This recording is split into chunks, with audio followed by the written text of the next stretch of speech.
And from Olympia Lanes in Hammond, Indiana, this is qualifying round 2 of the PBA50 South Shore Open presented by Ebonite. We'll wait for the announcements here from John Weber to get this squad underway. Please stay in the carpeted area and let the tiled area leave it for the bowlers that are competing. We sure appreciate your cooperation in that regard. Players are ready. 8 games today. Top 30 plus the 8 super seniors advance into tomorrow's final day here at Olympia Lanes. We hope you enjoyed the competition today. Guys, good luck and high scores. And there is John Weber with the announcements to get us underway. Good morning, everyone. I am Phil Bryla. With me again today, Jenna Dereshevsky. And Jenna, pretty interesting squad yesterday. Ryan Schaefer pretty much dominated the entire squad until the last game where Brian Leclerc decided to say, I'm going to shoot 296 to take over the lead on the day.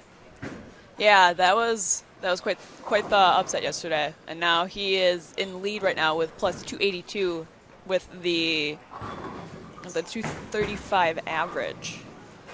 Yeah, pretty solid on a day. A couple players tried separating themselves from the rest of the field, with Leclerc, Fleming, Kretzer, and Schaefer all averaging over 230 on the day. Of course, Schaefer's downfall at the end of the day, his only game under 200 on the day, finished with 184. But with this Matrix of Fairness format, it doesn't matter if you're first or eighth at the end of today because you're going to be in the same position getting into the Matrix tomorrow. Yeah, it's going to be all down to match play. And right now qualifying just solidifies if you make it to match play and where your seed is in match play, and then anything can happen. So if you qualify first through eighth, you get 2 rounds of byes through the Matrix of Fairness tomorrow. If you finish from 9th to 16th, you get a single bye in the match play at round 1.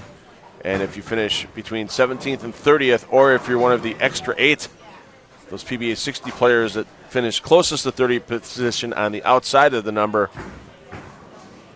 you will make it into Cashier's Round tomorrow morning. Cashier's Round is bright and early, 9:30 a.m. Eastern, 8:30 a.m. here in Hammond. And one of those guys right now, if qualifying would have ended yesterday, would have been in the extra 8.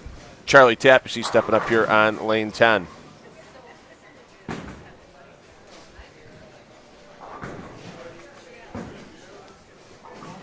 Tapp yesterday plus 63 for his finish, so he's actually leading the extra 8 contingent by just a pin over Dick Grant and Paul Melans.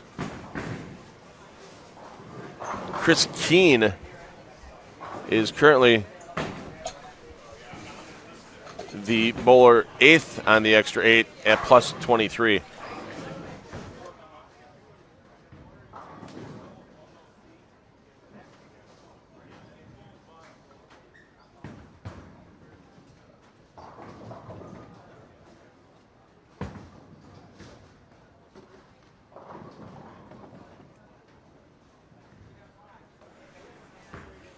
So let's give you a rundown of your top 10 from yesterday. Leclerc, the big 296 finish, has him in the lead. Fleming second, just 4 pins behind, however, at plus 278. Brian Kretzer, who's had a good couple of weeks here on both the PBA50 Tour and PBA50 Regional Tour. Kretzer in third, plus 257. Ryan Schaefer fourth, plus 256.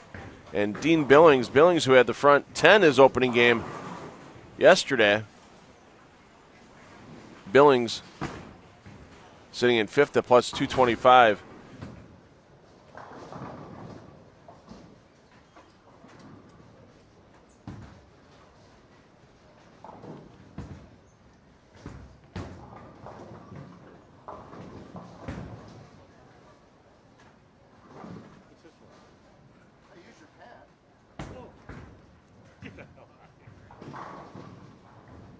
Later you can buy me dinner with it. Okay. Or a piece of pie. Ooh, that's good. Oh, okay, all right. Okay, good. Tell Sue I said hello. And Rest of your top 10, Bob Learn Jr. is trying to turn around a weak 2019 season at this point. Learn in sixth, his good friend Amleta Monticelli in seventh. Harry Sullins eighth. Jeff Rickles in ninth. Todd Schell in 10th.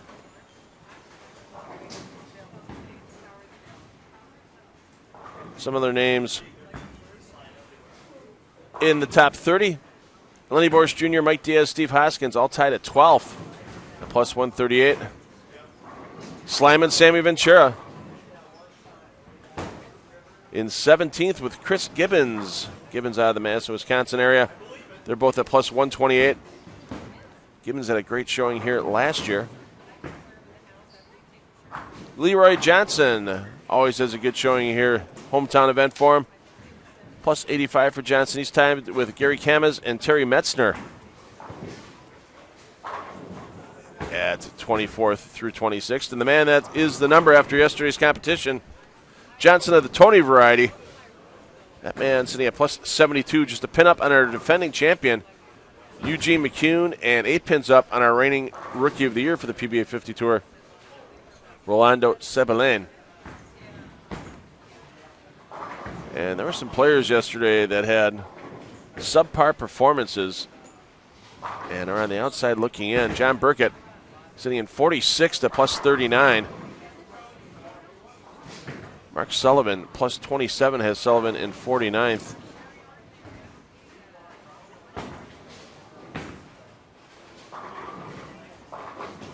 And the struggles the last few events for Michael Haugen Jr. continues. Haugen Jr. 62nd in the standings, minus 29 yesterday. Ron Moore, minus 48, finds himself in 67th. Brian Goebel, minus 49, puts Goebel in 68th. And our champion from New Jersey earlier this season, Joel Carlson, he's in 69th of this 91-player field at minus 51.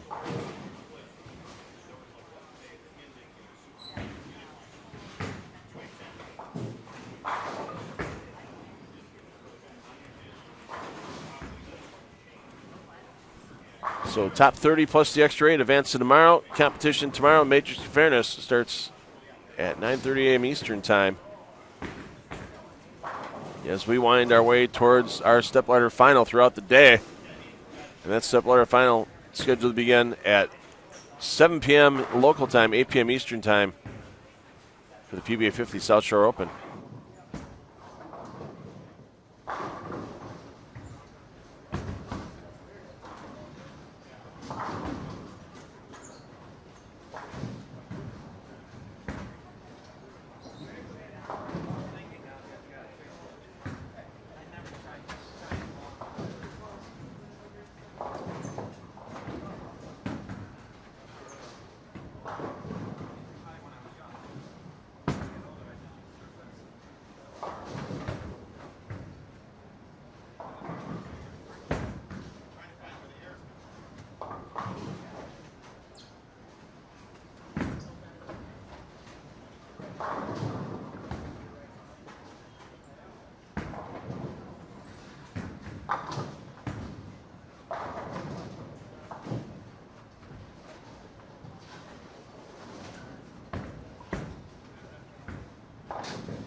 Once again, as usual, after they get the 15 minutes of practice and we see some bowlers off with good runs, one of those being Dean Billings here. We saw his front 10 yesterday. He's on the front 3 here looking for the front 4.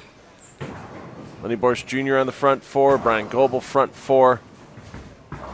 Looking at lanes around our flow zone booth that are not in camera coverage this week. And there is the front 4 for Billings. We'll keep you updated on the runs towards perfection for those players.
Oh.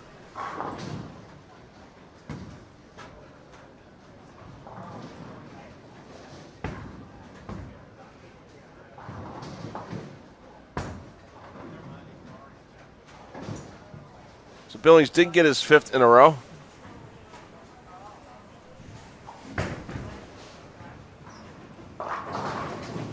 And we're waiting here on Brad Snell, looking for number 5 as well.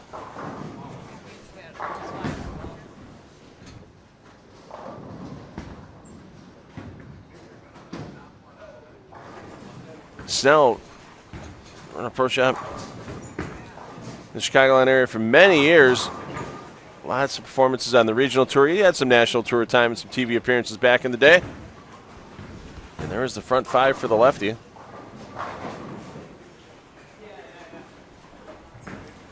And our defending champion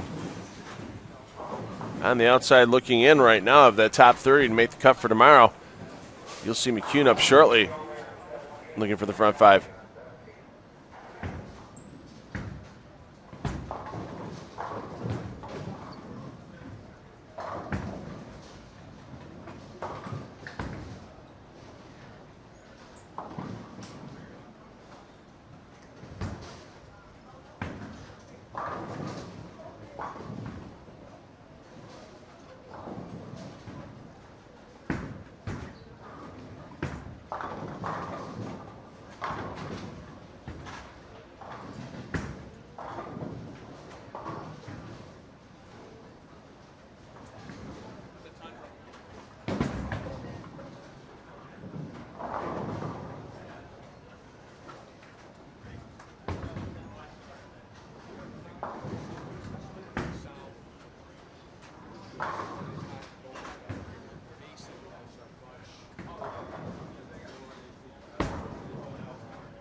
Pretty interesting couple weeks back in a PBA50 doubles Midwest Regional. Eugene McCune wasn't bowling well and decided after the first game of match play to rip the finger lifts out of his bowling ball. And he says it keeps him from hitting up on it too hard. Need to take something off. Has teamed up for a 9th place finish. So it's always a good chance to see some of the best players in the world. When there's a PBA regional near you, you can check out the regional schedule for all the 7 domestic PBA regions and PBA Japan on the schedules tab at PBA.com. Just click on that schedules tab, and in that drop-down menu, select PBA Regional Tour.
Here's Snell streaking for 7 strikes in a row. Actually, it would sound better as Snell with a striking streak, looking for 7 in a row. If you're going to do your alliteration, do it well. That's all I ask of myself and of others. There you see he's attacking that 39-foot Don Carter pattern just to the outside of second arrow and a little too far outside in that shot. You see he comes up light, leaves the 3-5 combination.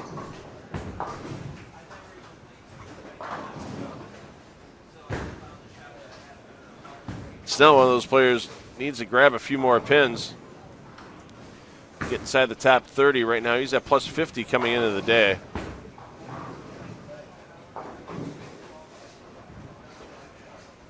.22 pins off the number. I mean, it's really close looking.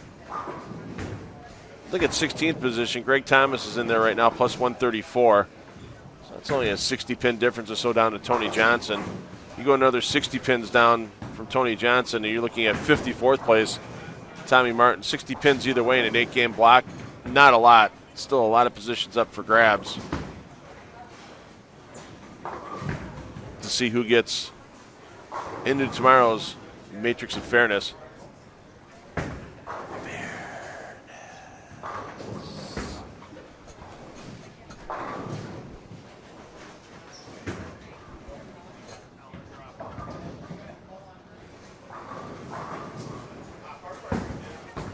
James Campbell, he's a guy outside the number as well. Sitting in 45th position. 41 over coming into the day. Campbell off to a solid start here in his opening game.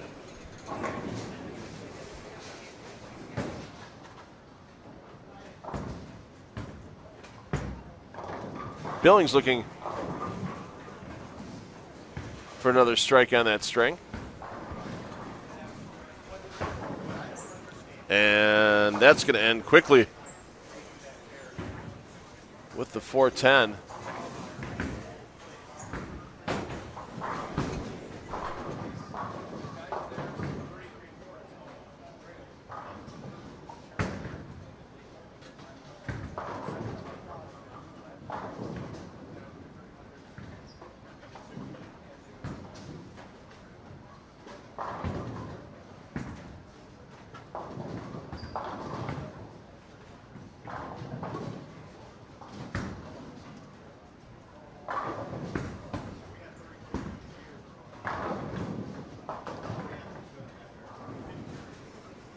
the man just outside the number, Orlando Sebelan. Eugene McCune just outside 30th place coming into the day. Sebelan off to a hot start, though. One blemish on the scorecard through 6 frames.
John Dudek, 21st after yesterday's qualifying, plus 107 for Dudek.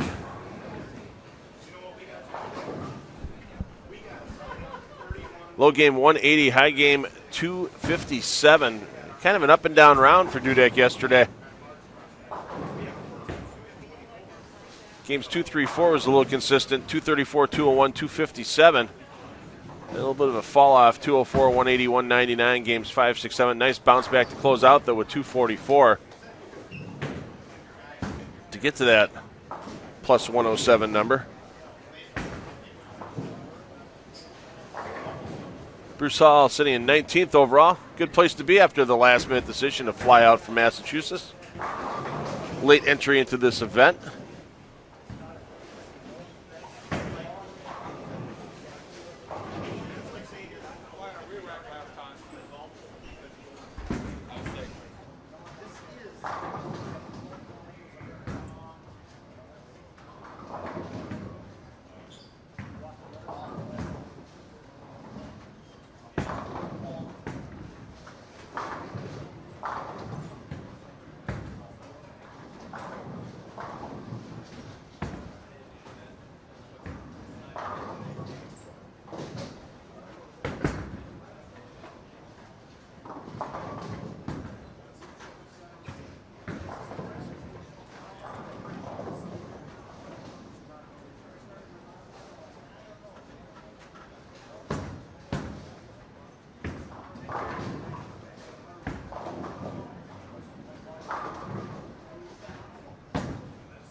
Well, Lenny Bors Jr.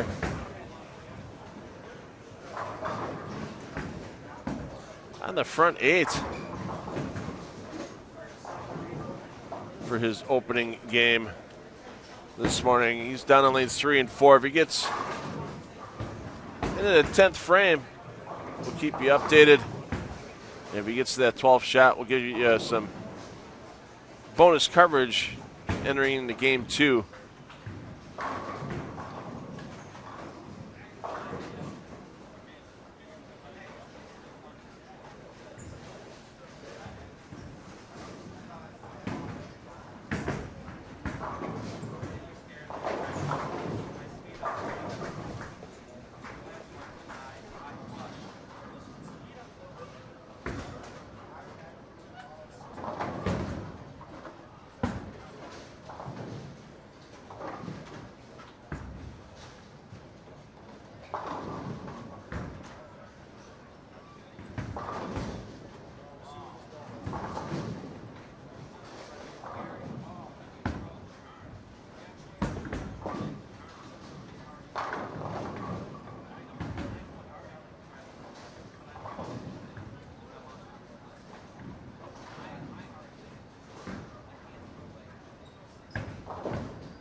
So we'll keep you updated as we get into Game 2 on the progress towards perfection.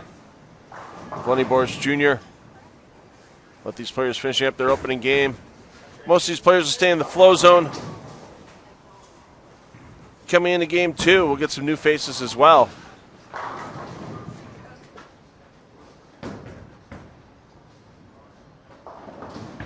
As the PBA50 South Shore Open rolls on here in Day 2, the last day of qualifying for this event.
Here's a man that almost didn't make it to the starting gate this morning. Tom Carter had an incident while he was stretching. The chairs in the settee area here at Olympia Lanes it's Brunswick seating, and it has the chairs that are on a pivot that turn so you can sit at the table with your teammates in the players area. As Tom not happy with the execution, but shocked that he got all 10 down. And when Tom went to stretch his legs out this morning, put his foot on a chair, started to stretch, the chair turned and moved, and when he tried to keep up with the chair moving by dragging his back foot, it was caught on a bowling bag. And Tom went down pretty hard this morning. Early on, good to see, though. He laughed it off. Good to see Tom on the lanes. Teddy Steichoff trying to recover from a bad day one. Basically said surfaces on the bowling balls really were not right.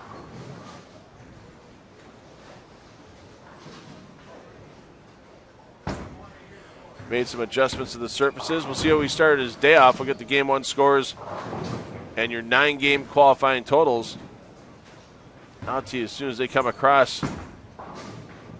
And you can follow those also at PBA.com and the live scoring link, and FloBowling.com in the results tab. Well, Steichoff, solid start. He was right. Change a few things, should have a better look. He started with 241. That gets Steichoff back to minus 80. That gets into contention for one of the extra 8 checks if he can keep pushing at that pace. But let's get your top 10 after 9 games. Brian Kretzer started his block off with 279 to get to plus 336. Schaefer also with 279 to stay a pin behind Kretzer in the standings.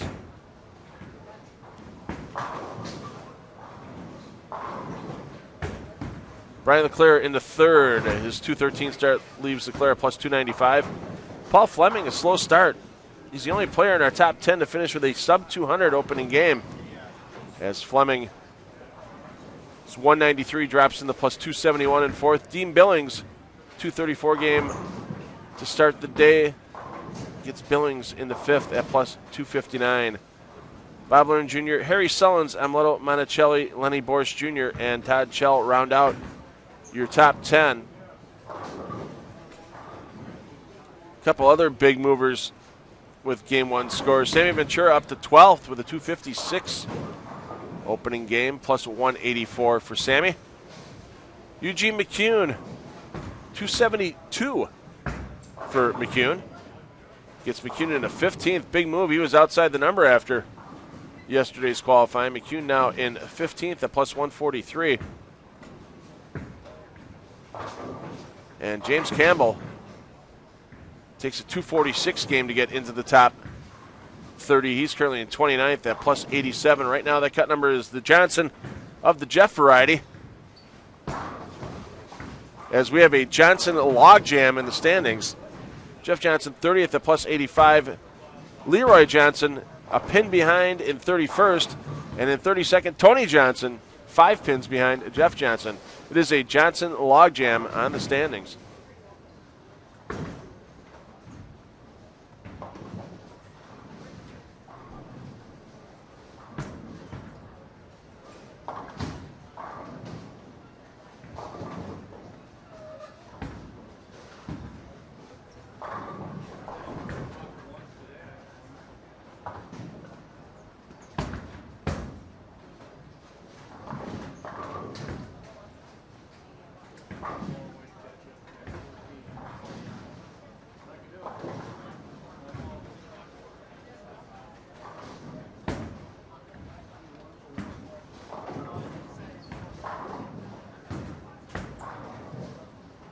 Jeff Rickles finds himself in 11th place after a 203 start.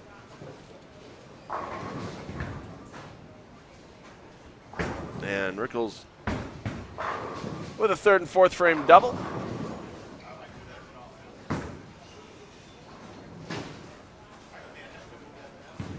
After opening with a couple of spares. Glenn Nakagawa. Long way to go, short time to get there for Nakagawa. Started this morning though with 232, but may not be even close enough to get to a super senior check, even with keeping it at a pretty high pace.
Brian Goebel.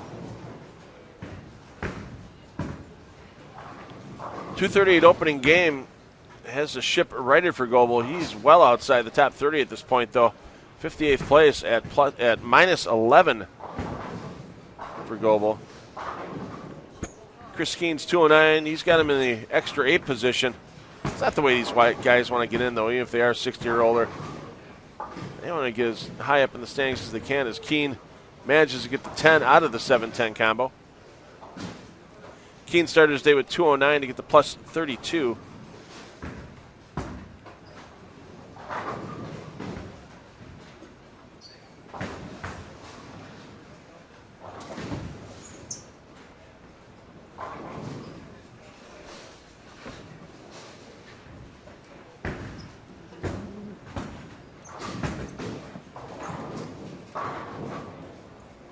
Other players in this pair, Carl West.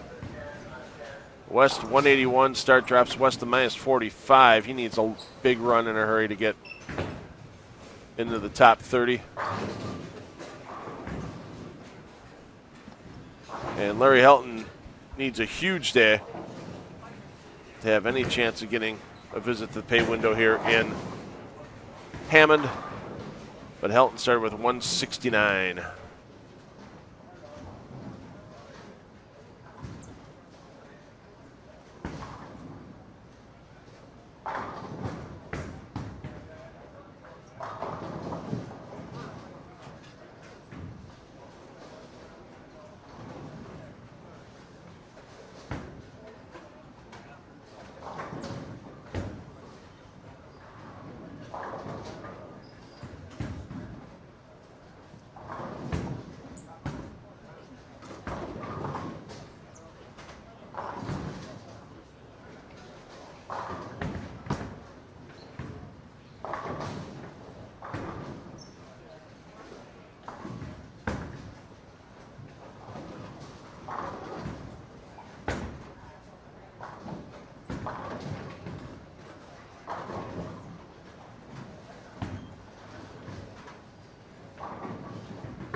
So in our opening game, we talked about a couple of big runs. Lenny Borge Jr. had a big run. We saw a couple out of Dean Billings and Brad Snell. A couple other ones by Brian Kretzer as well. But the man who had the biggest run during the open game was Michael Haugen Jr., and we talked about his struggles during the last couple of events with the Senior U.S. Open and the River City Extreme Open. And Haugen Jr., you saw his first strike in the 10th on that shot. Nothing but pure on the second one as well. And stepping up here, looking for perfection. See that ball out and splits the 8 and the 9 beautifully. And there you see Haugen Jr. with his perfect game. First one of this event, and that was a big change on the leaderboard for Haugen Jr. as that jumped him up to 35th position at plus 71. So Haugen Jr. on track to make his first cut in a couple of events. If he can continue with a solid pace the rest of the day after that big jump up the leaderboard in game one.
That is a harsh way to lose a chase at 300 for McCune. A solid 9-pin.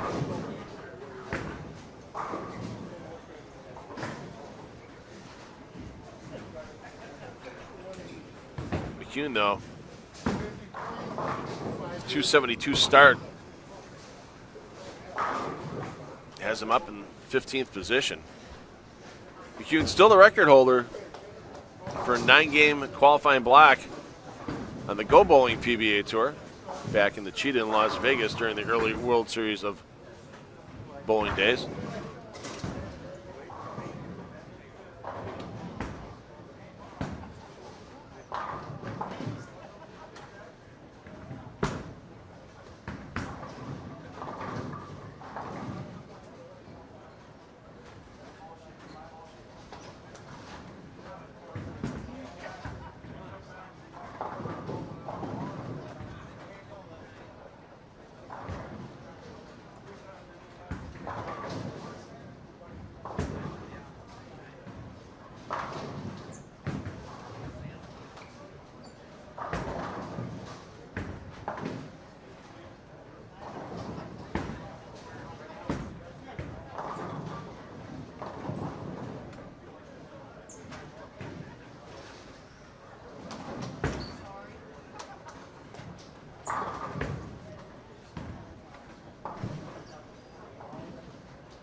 Well, you just saw Michael Huggan Jr.'s finish to his Game 1 perfect game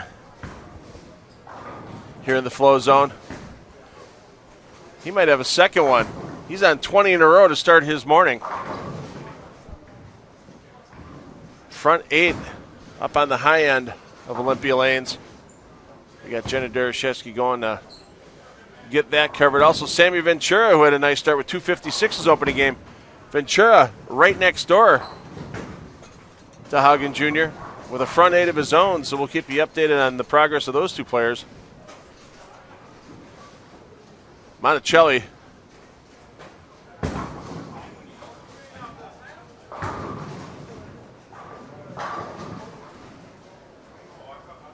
off flow zone coverage. Started with the front 5 before a vicious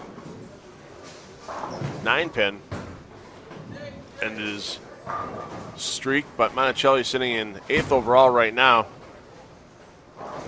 And a good game, too, with the front 5 before that spare.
Well, here's something you don't see very often out here on the PBA50 Tour, the 4 through the face. And the man that does it there, Tom Carter.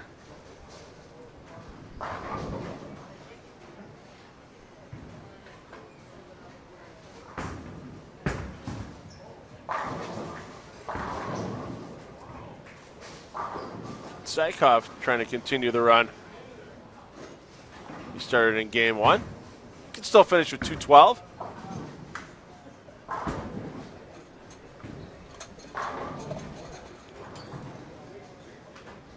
See what Carter can do here, how many he can get out of this big 6. He got 4. Most you can ask for in most cases. Sometimes you'll see 5 get knocked down on that spare attempt. Very rarely do you see all 6 pins end up in a horizontal position.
So a couple more big games from outside the flow zone. Sammy Ventura had the front 9 before leaving a weak 10 pin. First ball of the 10th frame. And Michael Hagen Jr., he's on his streak on the front 9. So that's the front 21 for Hagen. We'll get you an update into game 3 as to how Hagen finished his second game. Will he get to the front 24? Or will pins stand in his way from his second bid at perfection this morning? Game 2 wrapping up. Game 3 coming up shortly here for the PBA South Shore Open presented by Ebonite.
So as we get into game 3 here, we mentioned Michael Haugen Jr.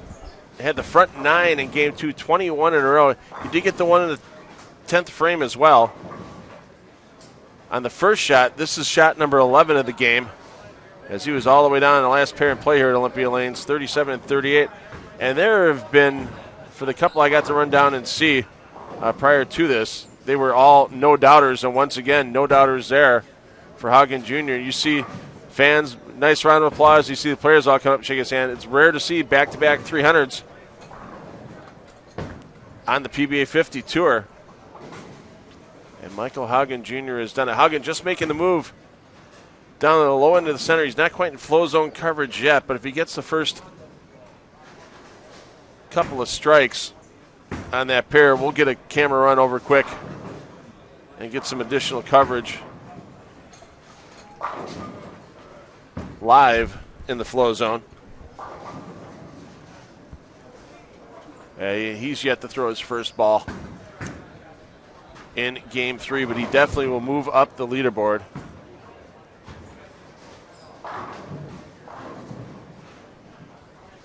And that's the big news out of Olympia Lanes this morning here for the PBA50 South Shore Open. Michael Haugen Jr.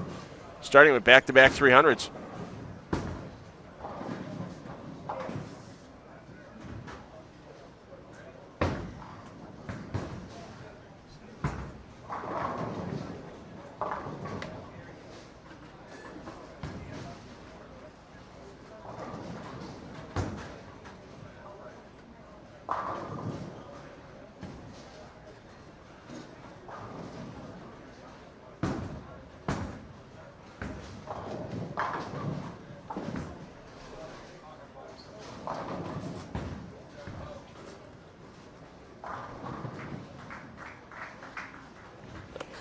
Oh, you hear the little bit of round of applause down to the left of these flow zone pairs. Good shot by Haugen Jr. making the turn down to lanes 5 and 6, but the blower 7 stood on the first attempt. He said yesterday he got fooled by the turn. Didn't happen today. Threw a good shot in the pocket. And Haugen credits his first 2 300 games this morning to buttered toast. Yes, buttered toast.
First time we've seen this foursome today. Chell, Wolzen, Blatchford, Burkett, Monticelli. If you can pass all the names, same correct on this pair, you too can be a FloBowling Flow Zone announcer.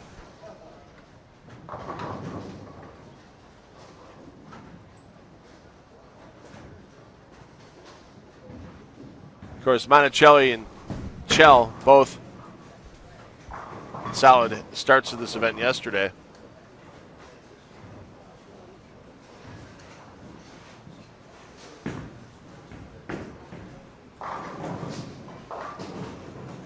Here's your 10-game scoring update. Monticelli still in 8th position. Chell in 11th. Let's give you the full rundown on the top 10. Brian Kretzer, your leader, plus 381. Kretzer 124 over for his first two today. Schaefer in second, plus 371. A bit of a drop back to our day one leader, Brian Leclerc. Leclerc just 28 over on the day to get to plus 310. Dean Billings, 69 over on the day to get to plus 294 in fourth. Paul Fleming, even with a rough start, he's only 15 over, but he finds himself still in fifth at plus 293. Ventura, Learn Jr., Monticelli, Sellens, and Borsch Jr. round out your top 10. Defending champion Eugene McCune in 12th, and Michael Haugen Jr., with his two perfect games, has moved up into 15th at plus 171. So after finishing yesterday at minus 29 in 62nd position, 47 spots have been made up by Haugen in just two games. And it's not very often, Jenna Dereshevsky, we see back-to-back 300s out here on the PBA50 Tour, and you had the front row seat for both of those 10th frames. Didn't look like there was a lot of nerves on Mr. Haugen's face whatsoever. Oh no, not at all. He was very collected. He was very calm. Every shot he threw was just, they were beautiful, every shot.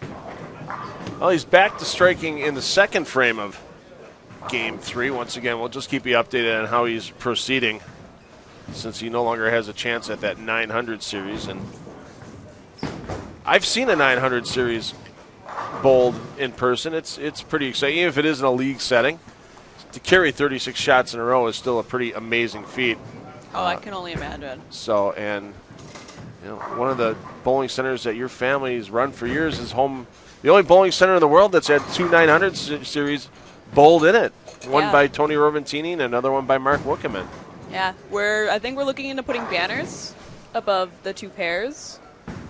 It's been a thing that we've talked about for like 3 years now, so don't hold us to it. But yeah, every once in a while when the 900 talks come up, that Classic Lanes Greenfield is always brought up. Now, Roventini's 300 was shot when the lanes were wood at Classic Lanes Greenfield on lanes 3 and 4, and they switched synthetics in 2002. And Wickerman's 900 was on the synthetics, and was it lanes 7 and 8? I believe 7 and 8. So it's on the high end, or the low end. Which is the older part of the bowling center, because it was built in two parts. It was built with the initial 8 lanes, and then they added 8 lanes on. So, yeah, it's pretty neat to say that, you know, your bowling center has two perfect series bowled in it. It's something unique that nobody else in the world can say, as of right now. Of course, that could always change. We'll see what happens. 30 some other bowling centers that have had a 900 bowled in it now, so yeah, it could happen again.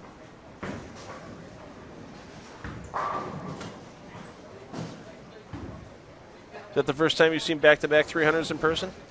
In person, yeah. I've always heard of them, but I've never in person ever seen one. It's neat to watch. You know, Michael's focus when he walked down, he was waiting on 5 and 6, our Flow Zone booth this week. We're right behind 5 and 6, so he was kind of hanging up by the booth for a second and, you know, finishing his toast that he, you know, said was the reason why he shot the first two 300s this morning. Adding that to my breakfast routine every morning. That may be all I have for breakfast from here out. Toast and a glass of water. Did have butter on it, though. It wasn't dry white toast. Butter makes most things better. And so, yeah, and he just came down here. It was just like, yeah, I just got to make sure I don't miss the turn like I did yesterday. It was like, okay, these 2 games are done. They're in the past. Time to keep focusing on the future, which he did. He didn't miss the move, and he's thrown a couple of good shots, and we'll have to see what he's doing in the 3rd frame shortly.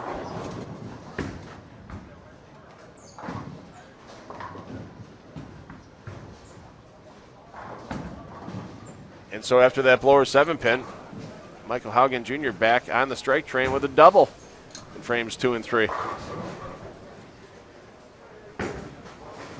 Now, there has been a 900 series in PBA 50 history. Joe Scarborough did that in the Villages quite a few years ago as Wild Blatchford gets the soul-sucking 8-pin on a quality shot.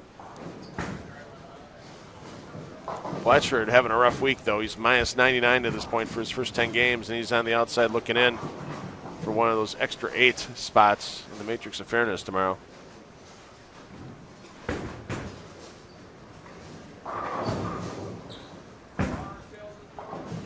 And of course, during PBA events, those 900 that Scarborough bowled was done back in the day on a cheetah pattern at the Villages. So not quite the same pattern here with the Don Carter. It's 3 feet longer. Can we say it's a little tougher than the cheetah pattern? Yeah, especially back in the day, back when Scarborough did that many, many moons ago. So much technology that now goes into shots that's not even just oil anymore. It's how they build them in the machines, prior to the machines. And then also the topography of the lanes, depending on where you bowl, it changes so much of the pattern. So you can have a theory pattern, but how it's going to play on every pair you're on is so different. Yeah, I mean, the cheetah's changed now from 2013 when Scarborough did that, and it's not as much of a cliff on the outside of the lanes as it used to be. But once again, I don't care if it's a dead flat shot or a 20-to-1 ratio. To carry 36 consecutive shots the way Scarborough did, you can't take anything away from anybody. It's not at all. Anybody that shoots 899, that was that one carry away, or 898. There have been guys that have shot 890 with a spare in the last 35. So it's amazing to see bowlers carry that many shots in a series, regardless of what the pattern may be. And of course, it's always, if you're one short, it's always where you carry, where you fail to carry that one shot.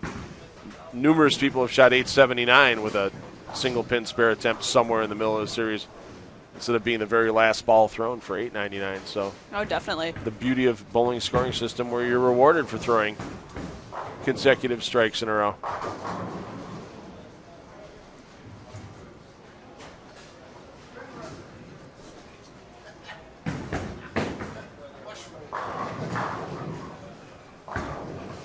So Haugen, spare in the 4th, drops his maximum for his first 3 games down to 869. Ho-hum. But still in the running for most 300s in the tournament on the PBA50 Tour. 5 players are tied with 3 300s in the tournament. Last player to do that was this man here on lane 11, Amleto Monticelli, in the Villages back in 2016. 3 times at the Villages, a PBA player has had 3 300s in the event. Scarborough's 900, Monticelli, and then Walter Ray Williams Jr. also had 3 300 games during the same Villages tournament where Scarborough had his 900. And one of the more interesting facts that some people don't know about Scarborough's 900 was the first 3 games of qualifying in a 16-game qualifier. He missed the cut in the tournament. Wow. After starting with 300 over. That's bowling.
Take a peek here on this foursome. Chris Gibbons.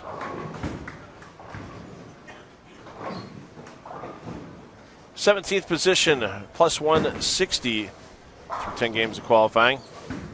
32 over for his first 2 games today. Hoskins can't get the backdoor roller on the 3-pin. Hoskins, though, in 16th, just ahead of Gibbons by 5 pins. 27 over on the day for Hoskins to get the +165. Brian Miller, lots of work to do for Miller on this pair. He's at -3. And Doug Henry, work to do as well. Henry at +31 after 10 games, with the cut currently being at +84. Brad Snell, Scott Greiner, both tied at that +84. John Marsala just a pin behind. Doug Becker 3 behind. Ed Silva 4 behind. So pretty close competition near that number 30 spot.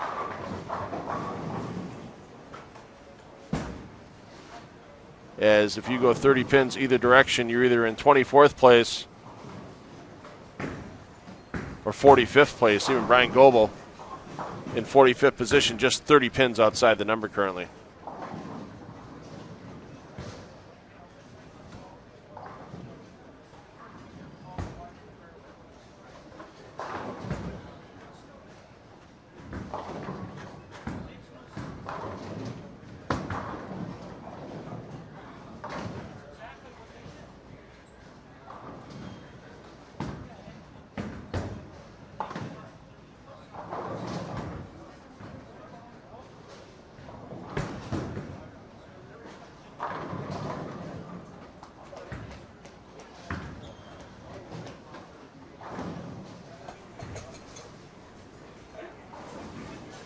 Rick Walzen from nearby Griffith, Indiana.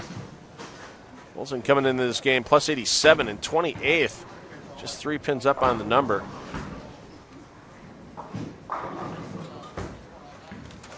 Mentioned already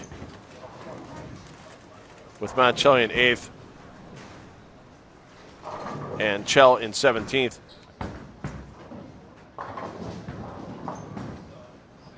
Almost got the twirl off the 8-pin into the 10 from Monticelli, but the open frame on the board.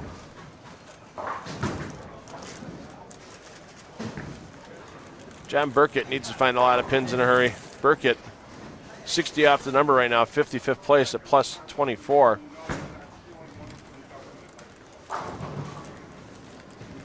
Already mentioned Blatchford's -99 through the event. He's on the outside looking in at that extra 8 number. There's 40 PBA60 members bowling this event out of the 91 players in the event. So there's a lot of competition to try to get one of those extra 8 spots outside the top 30.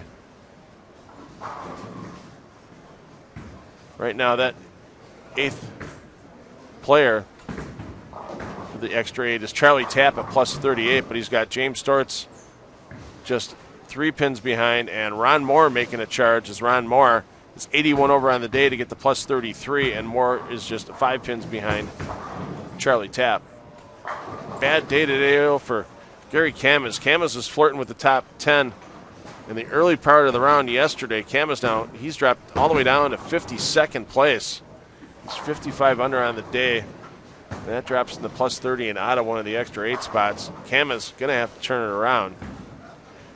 Here's Burkett 55th at plus 24. Burkett 15 under on the day. And he's going to need to put a lot more of those together on the scoreboard to see competition tomorrow.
So we're working on the scoreboard issue here on 11 and 12. This is the last pair in play here for game 3. So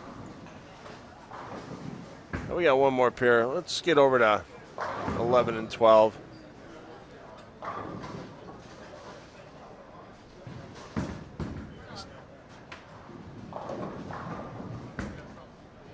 Yeah, these bowlers are finishing up their games. We can get you their scores shortly as well, but we're going to stick here with Rickles, Steichhoff, Carter, Schluchter, and Nakagawa.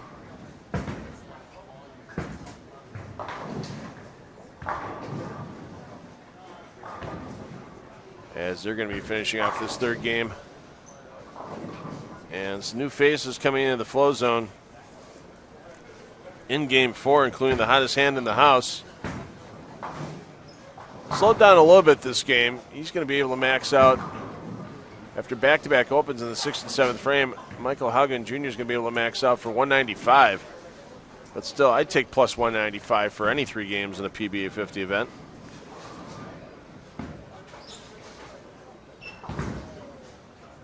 We will see Haugen Jr. with his lane mates Sullivan, Foley, Zakrajcek, and Meskin. Next game in the flow zone, we'll also get a look and a man has been flirting with the cut line all week long, Tony Johnson and his foursome, as they'll enter the flow zone for battle. Game 4 of the PBA50 South Shore Open, presented by Ebonite, coming up shortly here in the flow zone, and you're watching exclusively from start to finish on FloBowling.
Danny Clark just stopped by the booth. He's not on our pairs yet, but hey, Cameron Clark, get back to work. Stop slacking off, he said. He knows you're watching in the flow zone. He's not on yet, so get back to work. You'll catch Danny Clark in the flow zone a little later today. You'll catch him coming up in games 6 and 7, this being game 4. Cameron, you got about an hour and 20 minutes to get some work done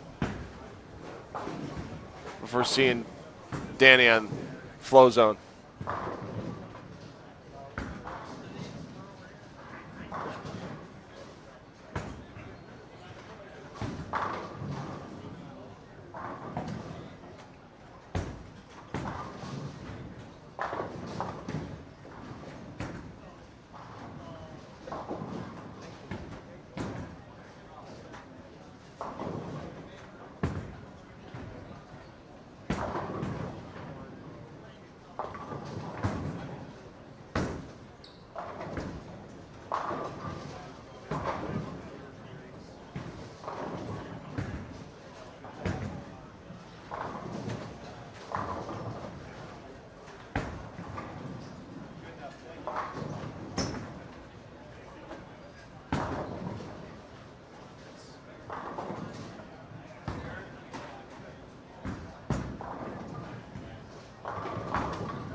Got some scoreboard stuff going on over here. We're getting sorted out as Game 4 rolls on here in qualifying for second day today. We'll also have your updated standings momentarily as well.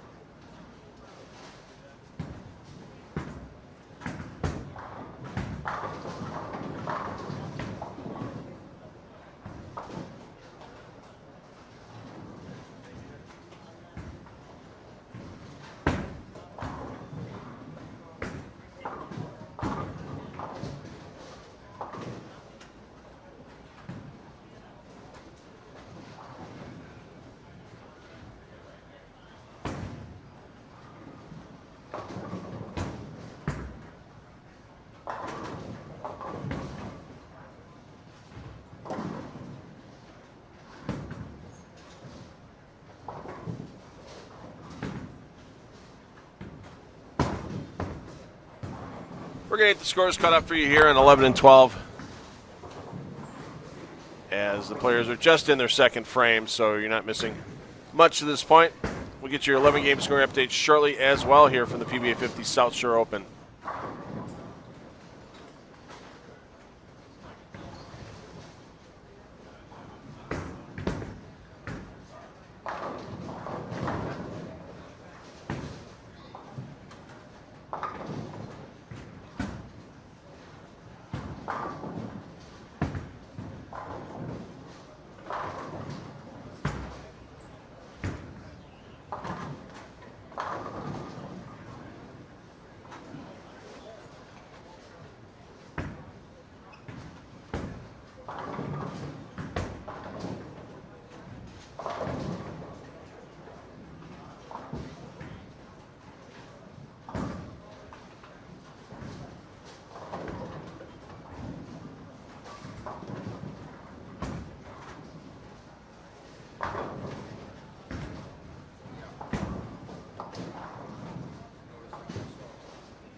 So 11 games in the books here at the PBA50 South Shore Open, and a little juggling around the top 10, including someone new on the top of the leaderboard. Jenna Durashevsky, bring us to top 10. Yeah, looks like Brian Kretzler has jumped ahead of the pack now. He is plus 414 for 11 games. He's jumped ahead of Ryan Schaefer, who had started the day today about 4th after a rough last game yesterday.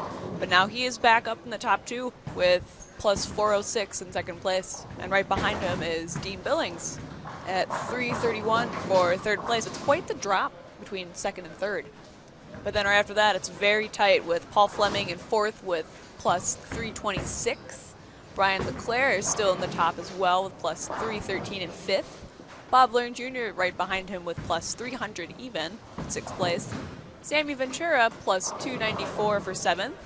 Harry Solins looks like plus 289 for eighth. Lenny Borsch Jr. in the top 10 as well in ninth place with plus 265. And Amleto wraps up the top 10 with plus 258. Yeah, and a big start today for Sammy Ventura. 166 to the plus for his first three today. Only bowler better than that is Michael Haugen Jr. And Haugen Jr. still sitting in 17th, even after a 191 game. We'll get you coverage back over on Haugen Jr. on 9 and 10 as soon as we get the scoreboard corrected and up to date on that pair. Just a little blip we're hitting on occasion this morning.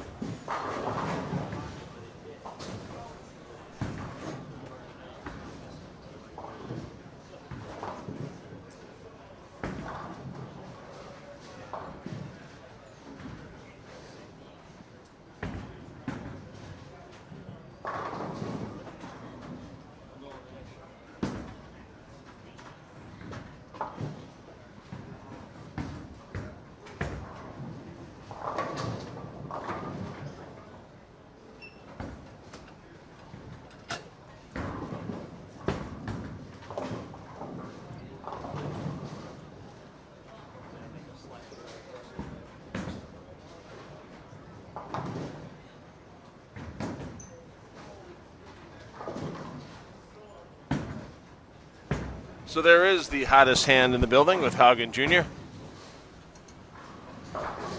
Big move today with 791 for the first three. Of course, knowing that his third game was 191, that leaves the deduction of 300 for each of his first two games. And Haugen Jr. just 6 pins behind that all-important 16th place cut number as well, because this is a Matrix of Fairness week. And if you're in 17th, you get to show up at 8:30 tomorrow morning for 5 games cashers round. If you're 16th through 9th, you get to take the morning off. You don't have to show up until noon local time, 1 o'clock Eastern time, for the first match play round.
So Mark Sullivan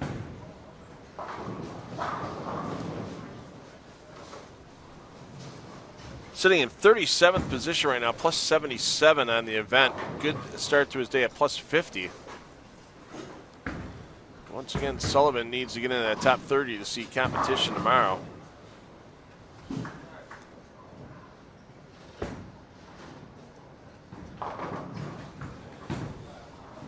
Up and down roller coaster day yesterday for Sullivan, as he had 2 games in the 230s, 2 games in the 2 teens, and a high game outside of that of 193. Left him at plus 27. And the roller coaster ride this morning as well as a 178 start for Sullivan turned into 269 in game 2, 203 in game 3 to get to that plus 50 total to this point.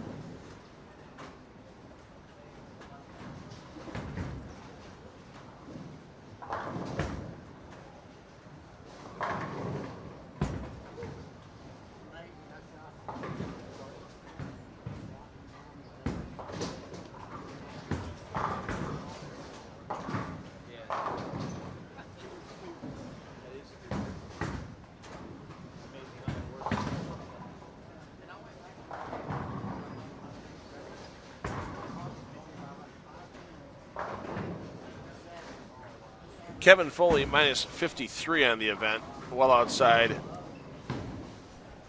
the number right now for the extra 8 spots.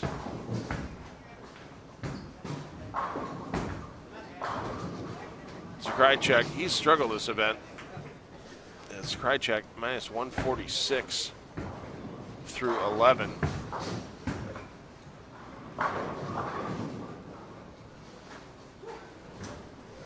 And Alan Miskin have left for the right-handers on this 39-foot Don Carter pattern. And we talked to several guys. They would say they'd make the move with a ball change, and it just wasn't the right ball for a frame or two. And then if they got themselves back into the correct piece of equipment after that initial move left, some of the players like Jeff Rickles and Ryan Schaefer, Dean Billings still continued to find the pocket on a regular basis. Just became really tough to carry from the angles the bowlers were producing. Games 6, 7, and 8 yesterday, and that's why it was amazing to see Brian LeClair's 296 finish up yesterday's qualifying block. LeClair just 31 over on the day this morning. All games over 200 are over 213, 215, 203.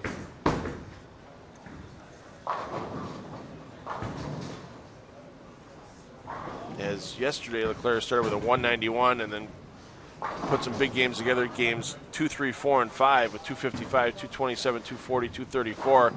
Fell off a big game 6 and 7, but then that big 296 finish earned LeClair the honors of being a day one qualifier. But that and $6 only gets you 2 Whoppers of your choice at the Burger King across the street from Olympia Lanes. Doesn't mean anything after day one.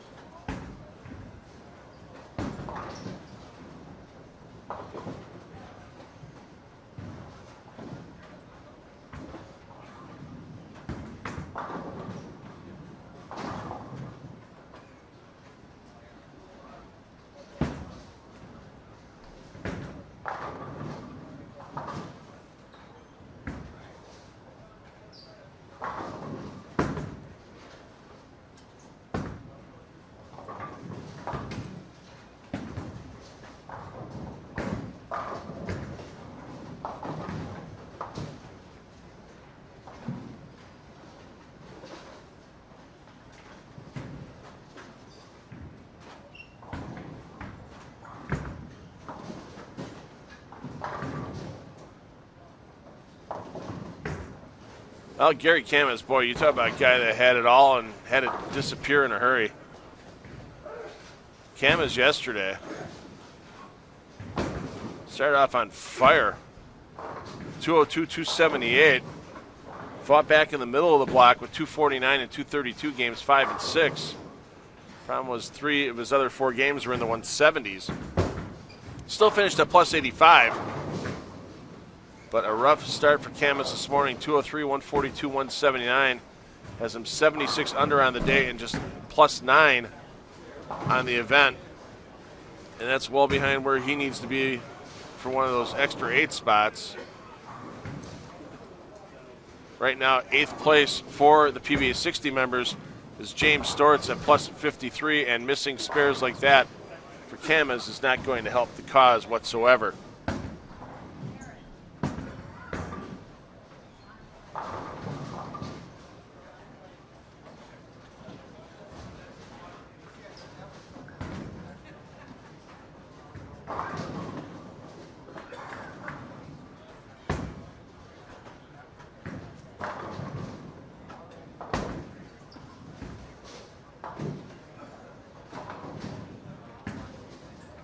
Steve Kenyon needs to start finding some more ways to put strikes in a row, as he's just 27 over on the day, plus 86 in 35th position in the event.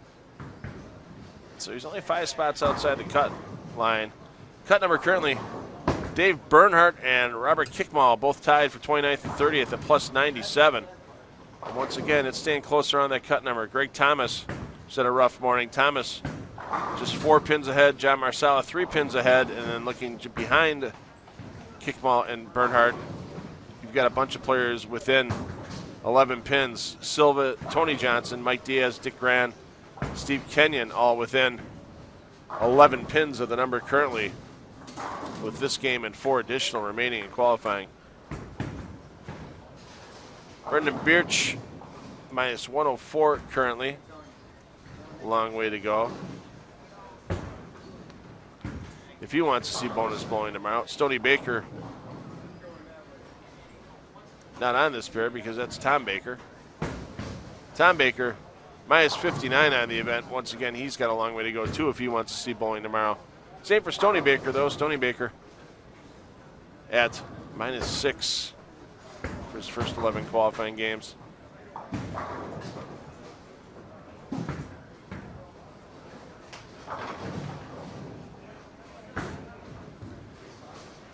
Tony Johnson on this pair, just 21 over on the day. Consistent 208, 192, 221. Same problem he ran into yesterday. His high game yesterday, 235, low game, 182 to get the plus 72 on the day. Johnson just needs to find a way to get a big game or two on the scoreboard and have his low game of the day be in that 180, 190 range, and he could find himself sitting in Cash's round bright and early tomorrow morning.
Zakrajcek, we saw him.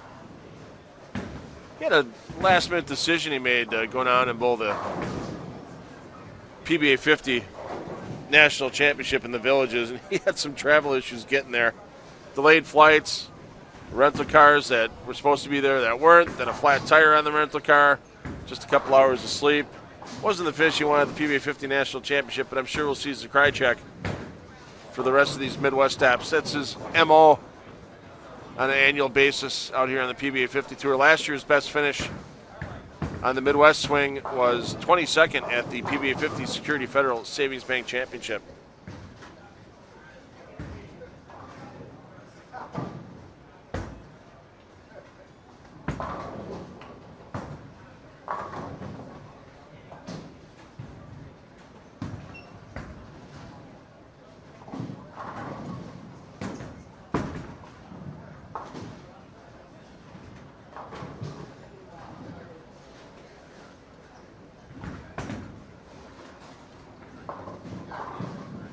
Well, we've got a front eight that involves a Baker, but it's not the one we saw in the flow zone earlier. It's not Baker of the Tom variety. It is Baker of the Stoney variety. Over on lanes 7 and 8, we'll keep an eye on that. I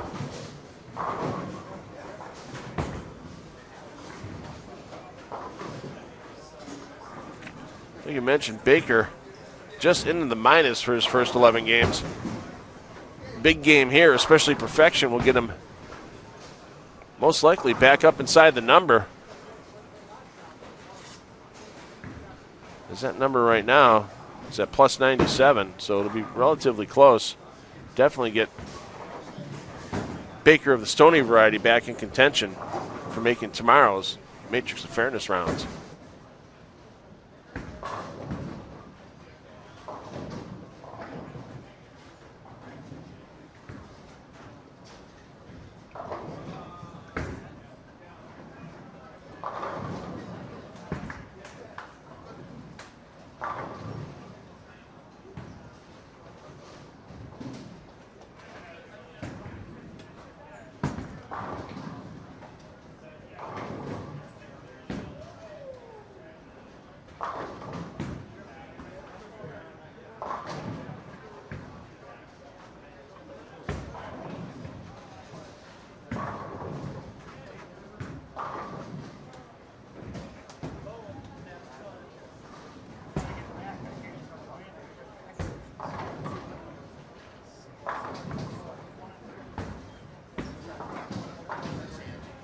So we're going to stay on the shot. You're going to see Stony Baker's ball come into play on lane 7 in his 9th frame. So we won't see him on the approach, but you'll see that ball getting ready to come down the lane momentarily. He's up to the line. There's the slide. There's the delivery. And that string ends at 8 for Baker with the 2-8 combination.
Oh, Michael Ogden Jr. finally finds a double on the board this game.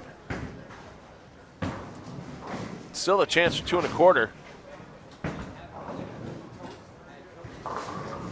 for the man who did a great game of leapfrog the first 2 games this morning against the rest of the field. Not sure what Foley had on the approach there in front of his shoe, a piece of dust. Whatever it was, he took notice of it instantly after sliding.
So we've definitely got Haugen in a ball change since he started today.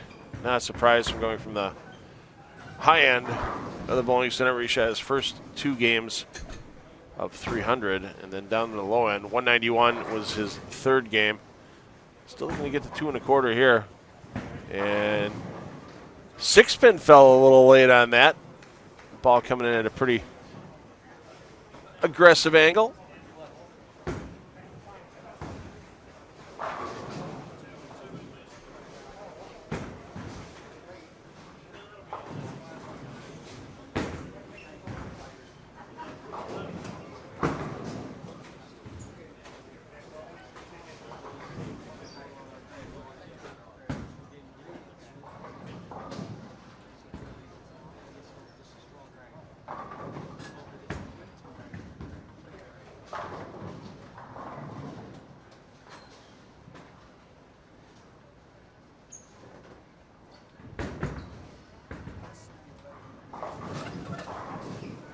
And Amaletto goes high. I just sound like Tom Carter right there. I had the extra A. No, it's Amaletto, not Am-a-letto. Monticelli.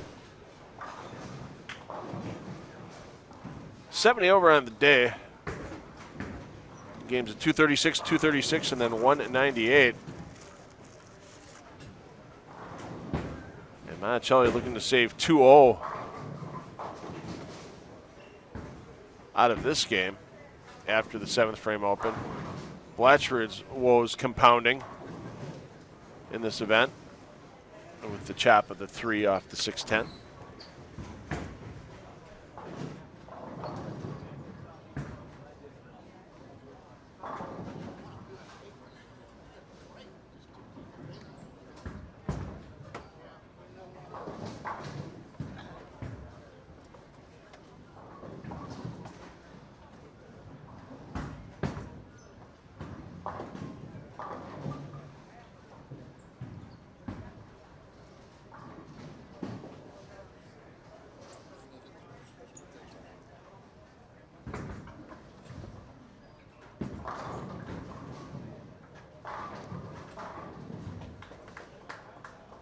And Burke trying to get the turnaround game here, still the possible 267.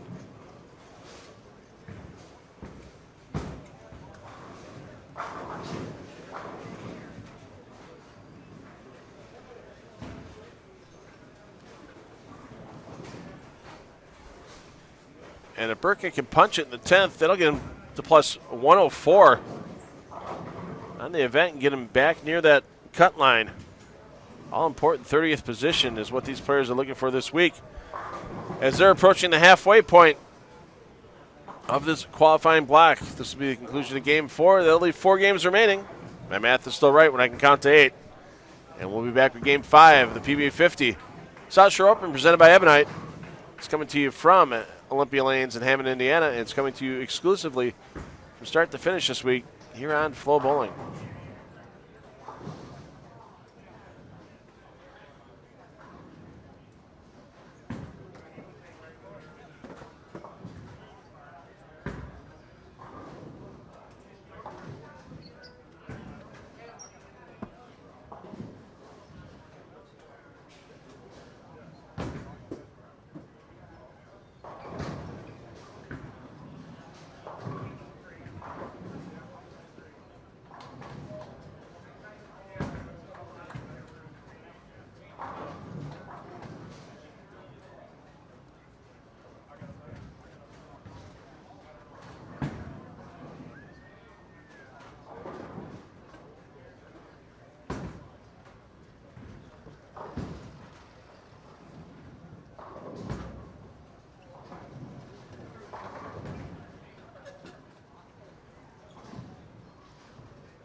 A couple players on this pair, Ron Moore, Sammy Ventura, big moves today early on.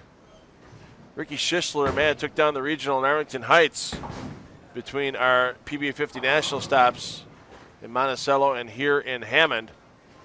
Ivanoy and Dawson round out this fivesome. 12-game scoring update. We'll get out to you as it comes across the wire. And we'll talk a little bit about last night's first night of PBA League action that if you're an international subscriber, you got to see here on FloBowling. If you lived in the U.S., like me, you got to watch it on Fox Sports 1. Talk about that first night of action later on in Game 5. I'm Phil Brylo, Jenna Dereshevsky steering the ship. And the PBA50 South Shore Open. Bowling, bowling, bowling. Keep them balls bowling.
So tomorrow, Matrix of Fairness Day here in Hammond, we will have a champion determined about 8:30 local time tomorrow night.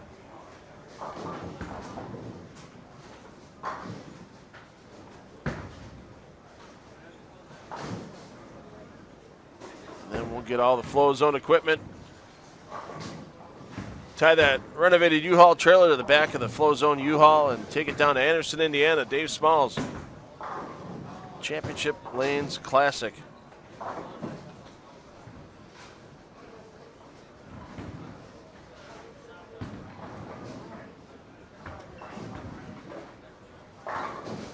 Where John Marsala is our defending champion. And coverage in that event will start on Sunday. When we're done in Anderson, pack everything up, head to Wyoming, Michigan, in the greater Grand Rapids metropolitan area for the PBA50 Spectrum Lanes Open presented by Deviate. Brian Kretzer, defending champion in Spectrum Lanes.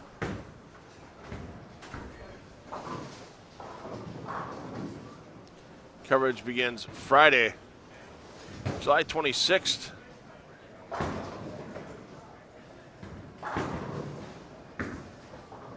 From Spectrum Lanes for that event. And then we get to our final PBA50 event of the year. Still a couple of 60 events after that. But the final PBA50 event of the year is going to be the PBA50 Dave Smalls Jacks 60 Classic, presented by Track. Of course, that center under prior ownership was known as Airport Lanes. Lots of PBA events held there over the years at Airport Lanes in Jackson. Now Dave Small, under the reign of Fun Time Entertainment Centers, has taken over and really done a lot of work renovating Jacks 60, and looking forward to seeing the results of that renovation when we're there, starting with coverage on Wednesday, July 31st. Once we're crowned the PBA50 champion in Jackson, no days off for us, no days off of coverage for you as well, as you're going to jump right into the PBA60 David Smalls Jacks 60 National Championship in memory of Mel Wolfe. Coverage begins on Saturday, August 3rd. And once we wrap up in Jackson, Michigan, the short ride to Fort Wayne, Indiana, another Dave Smalls Center with Pro Bowl West in Fort Wayne, and the PBA 60 Dick Weber Championship presented by the DeHaze Insurance Group and 900 Global. Coverage starts on Wednesday, August 7th from Fort Wayne.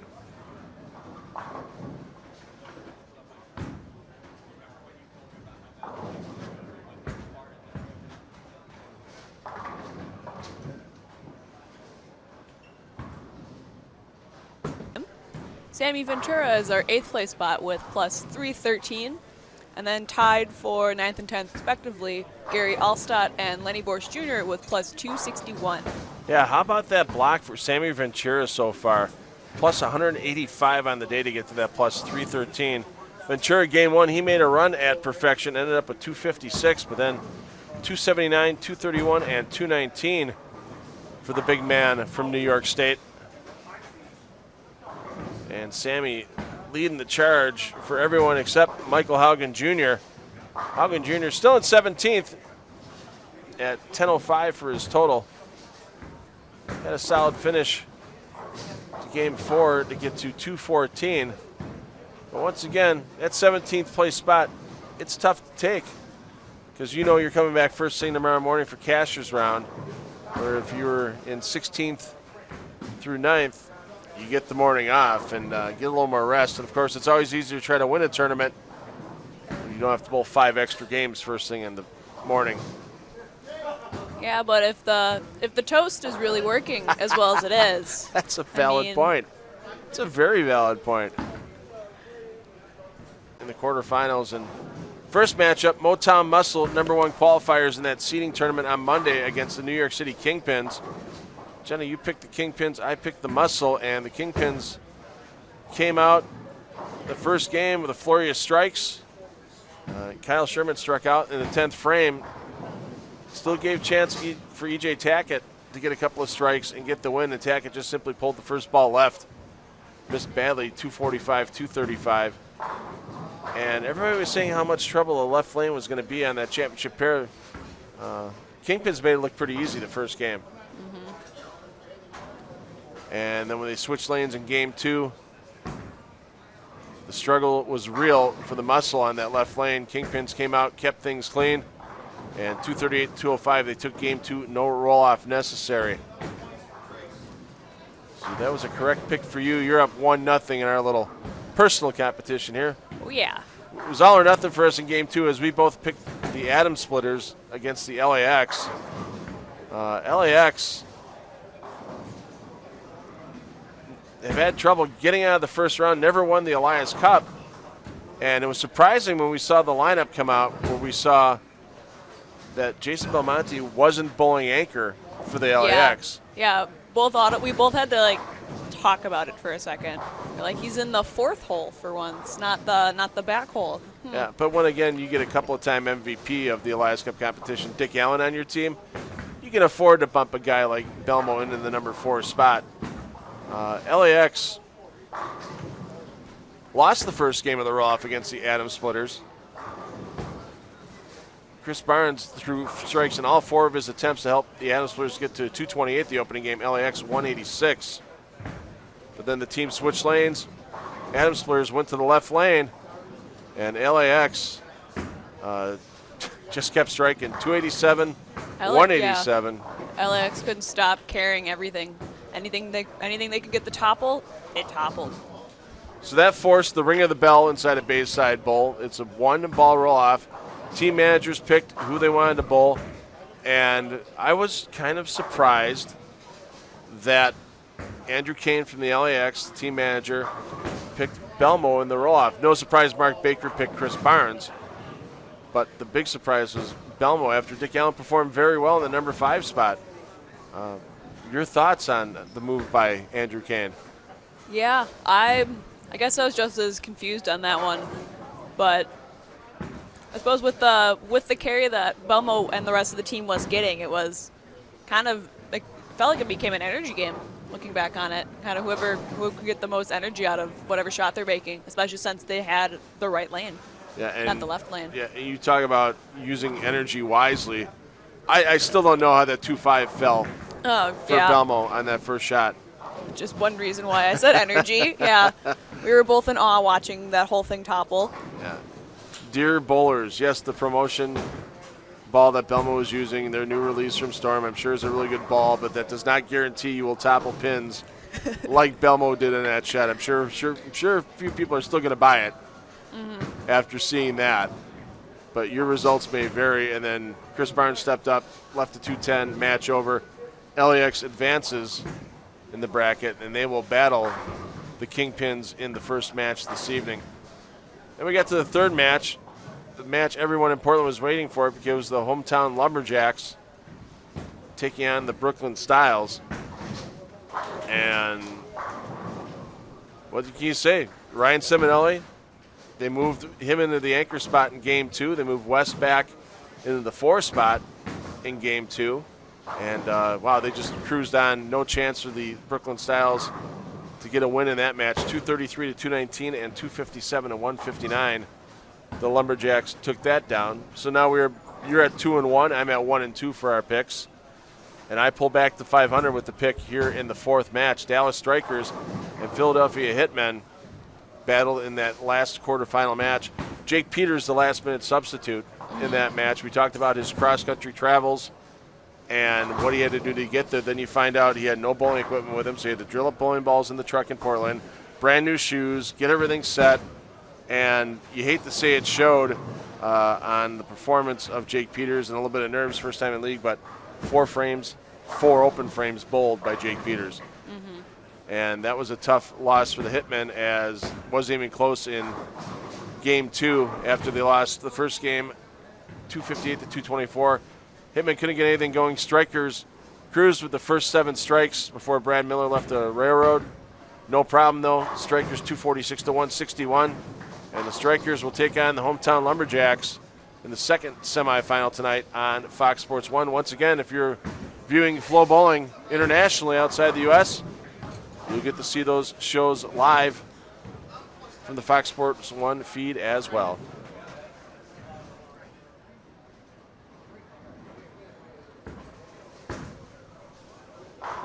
All right, so we got our picks for tonight. Here we go. We've got the Kingpins versus the LAX. Can the LAX carry like they did in round one? Oh. I'd say it's a good conversation that they could be bringing a lot of that momentum with them tonight. I'm still going Kingpins. You're going Kingpins, all right. I am going to go. I'm going to go LAX, and I'm not going to do it on the basis of what Belmo did last night. I'm going to do it on the basis of what Dick Allen did last night, what Jacob Buttriff did last night, what Stu Williams really did last night. Stu, I was greatly impressed by, and I'm going to go with the LAX in that first semifinal. And semifinal number 2, you got the hometown team with the Lumberjacks. You got the Dallas Strikers, who have won 2 titles inside of Bayside Bowl in the Lions Cup competition. That's one of those ones where if it was a line in Vegas, it would be pick 'em. Mm-hmm. It's way too close to call. But we're going to make you pick one of the two. Okay. Who are you going to pick, Jenna? I'm going to go hometown favorite. I'm going for the upset. I can't go against Norm Duke in an Elias Cup competition. What he does, and it doesn't matter. He's had so many different faces on his team. Yes, he gets himself and he gets to retain a couple of players every year, like Bill O'Neill and Tommy Jones. But to get the other guys that come on the team, like Andrew Anderson and Brad Miller, and meld them in and make them function in their spots in the lineup, I can't go against that again with Norm. He's too good of a team manager. Tim Mack, though, I mean, he does amazing things with his teams as well. He's just never gotten them over the hump to the championship, and I think they end up falling a little bit short in the semifinals this time around. Of course, that's just my opinion. That's just your opinion. To find out what actually happens for fact, watch Fox Sports 1 beginning at 9 p.m. Eastern tonight, or watch it internationally. If you're one of our international subscribers on FloBowling, watch it right here on FloBowling.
Over on 13 and 14, Brian Kretzer just had the front 8 before a vicious, solid 9-pin. Ended his string. Also, Dean Billings, who's been flirting with our top 10 all week long. Billings currently in 6th. Billings has a chance for 290 as he gets into his 9th frame, way up on lanes 35 and 36. And Harry Sullins, currently in 7th overall, looking to make a move up the leaderboard as Sullins is on the front 6, down to lanes 1 and 2. So we'll keep you updated on how Sullins is doing as he is pursuing perfection.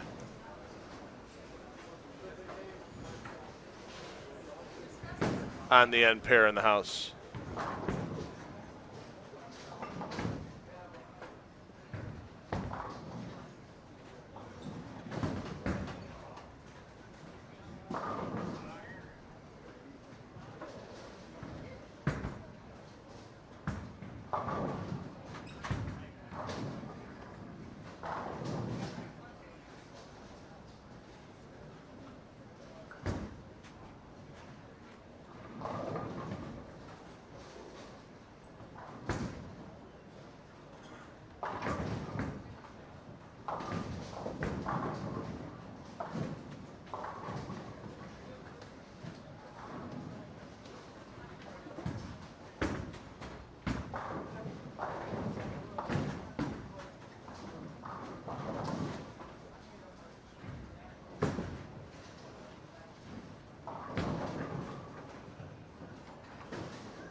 So Leroy Johnson sitting in pretty good shape right now. 52 over on the day, 137 over on the event. He had a top 10 finish here a couple of years ago, made the cut last year as well.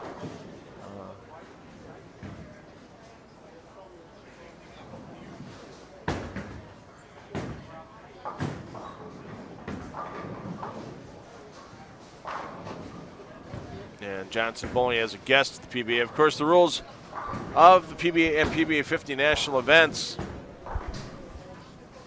if the field is not made exclusive through some clause involved, non-members can bowl after a particular cutoff date. They can apply to bowl in the event and be included. However, since this field is limited to 100 players,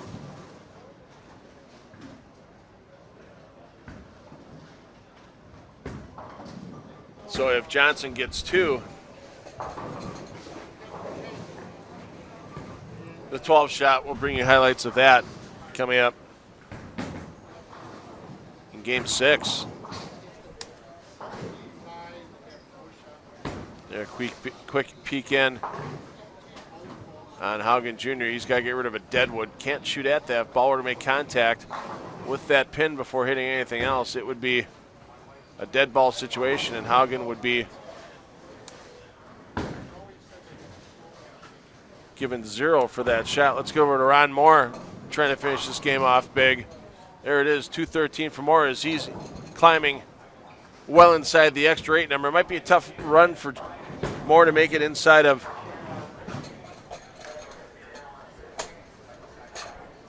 the overall top 30, but I talked to him between games 4 and 5, and he said you don't like getting in that way, especially because for a player like Moore in the PBA60 of the year race, those points only accumulate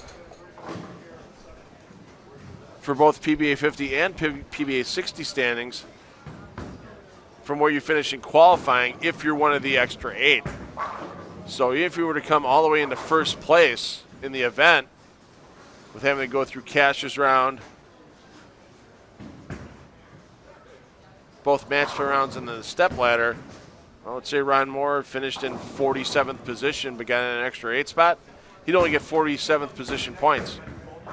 That's it. So you can't earn any extra points in a Matrix of Fairness competition if you advance on an extra 8 spot. So Moore's going to keep pressing, no doubt about it, because he wants to gather every point he can for those precious PBA 50, and more so for him as he's leading the PBA 60 points as well. Sammy Ventura can finish at 236. He's having a heck of a day. He should stay inside the top 8 overall with 3 games remaining with this game as well, and game 6 of the PBA50 South Shore Open presented by Ebonite will come to you in the flow zone after player movement.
Well, here's the man that led our opening day of qualifying, Brian LeClaire.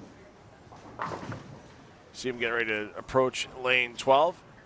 He's on the pair with Teeters, Stortz, Clark, and Griner. Once again, Cameron Clark. Make sure you're getting some work done. That's what Danny Clark has to say. Don't be watching this all day. You're here in the flow zone. Get some work done back at the shop.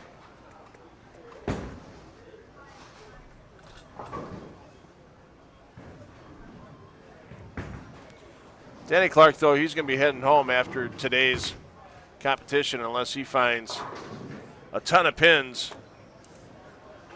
in 3 games. He'll have to be Haugen-esque in that capacity as he's at minus 77 after 12. Of course, we have 13 games complete, but we're waiting for all those scores to get into the tournament office, get them verified, get them totaled, and get them ranked in numerical order. We'll bring those to you shortly here in the flow zone.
No, I'm good.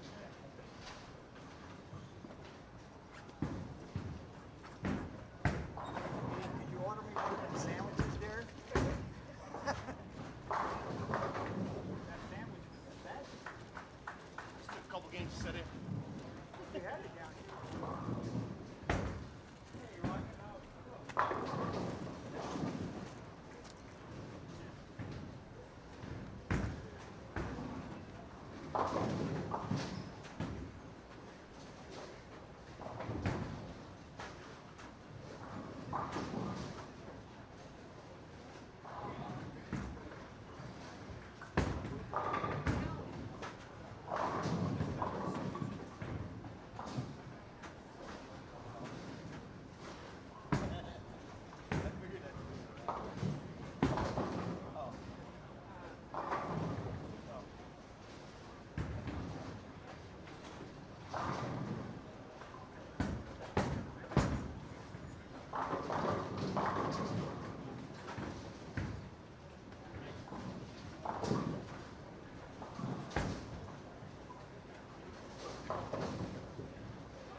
Brian Leclerc plus 387 in our 5th place spot, followed by Dean Billings in our 6th place spot with plus 384. Bob Learn Jr. is our 7th place spot with plus 365. Sammy Ventura, our 8th place spot with plus 345. Lenny Borsch Jr. is our 9th place spot with plus 303.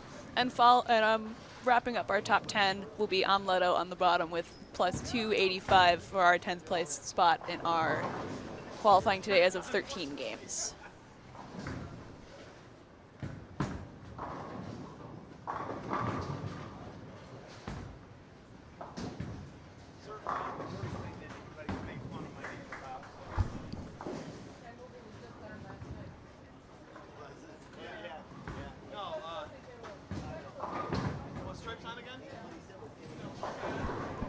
And as always, you can find the full results from today's event at either PBA.com or FloBowling.com if you're looking for any name in particular at all today.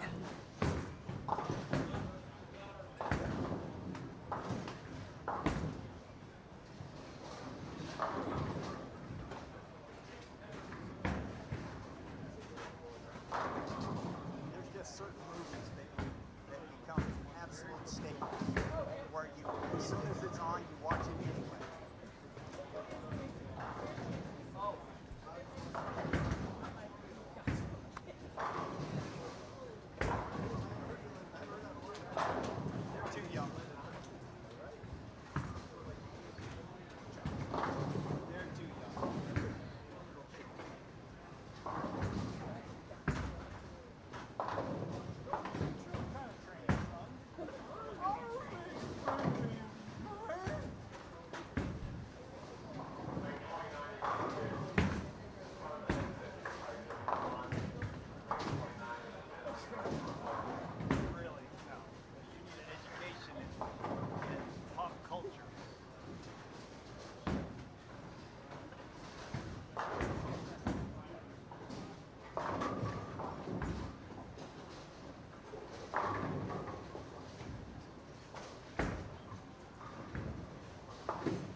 Well, Jeff Riggles had his string end in the 8th frame as he started with an early flurry of strikes. As Riggles has been flirting with that 16, 17, 18 position all squad long. He's 3 under on the day, plus 179 to this point, but that's going to go up a great deal with what he's bowling here in Game 6. And another bowler really needs to turn it around. He's had a pretty big drop since game 3 yesterday. And that's Gary Kamas. Kamas right now plus 11. But he is a PBA60 member. He's on the front 7. Up on lanes 23 and 24. So we'll keep an eye on Kamas. If he can get a few more strikes on the board, he can find himself right back in contention to getting one of those extra 8 spots.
So Leclerc looking for the strong finish here. He can get the 222.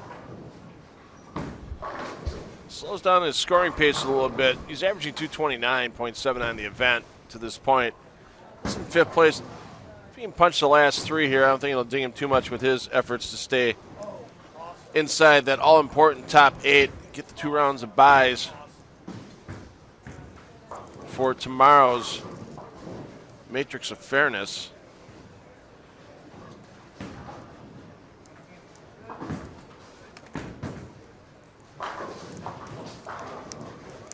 Otherwise, last thing you want to do after being in good shape all tournament long is fall down through those 9th through 16th spots and have to come back around early. Instead of coming back at 3:15 p.m. local time, you get to come back at noon local.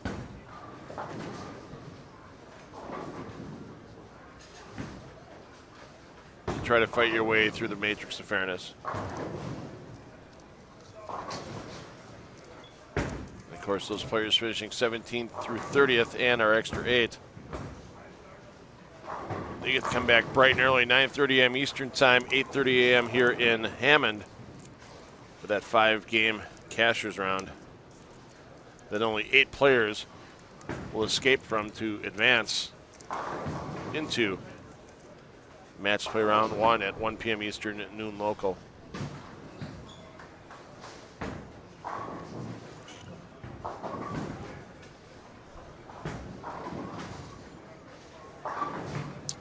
Four pin doesn't go.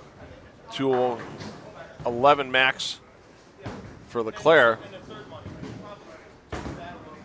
But still in solid shape with just 2 games remaining here in qualifying for the PBA50 South Shore Open presented by Ebonite. Player movement, new faces coming in the flow zone next. I mean, $70 a night is a lot of money.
first look today at the legend, Harold freaking Sullins.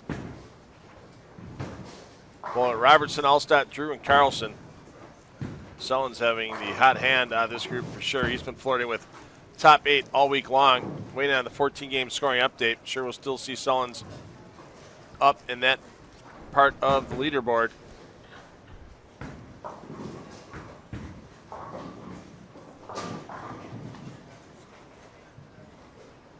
We'll also take another look at a couple of foursomes we had in the last game.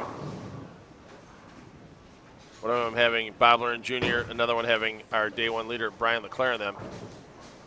And we'll talk about the upcoming Go Bowling PBA Tour USBC Cup schedule as well during Game 7 here in the PBA50 South Shore Classic.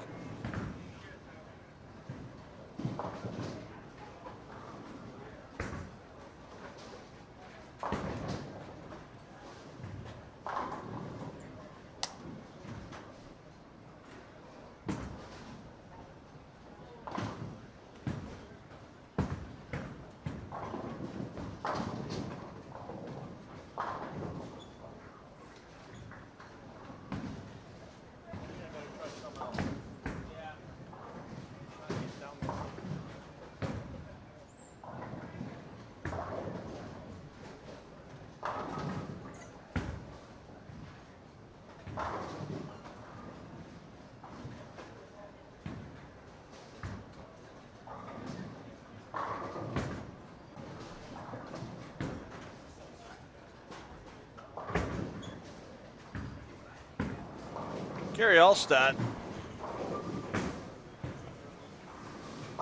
Last time we saw him on the PBA50 Tour, he's back at the Senior U.S. Open. Not a good event for him, finishing 92nd. Best finisher Allstate this year. Back in the Villages at the PBA50 National Championship, where he took home a 24th place visit to the pay window.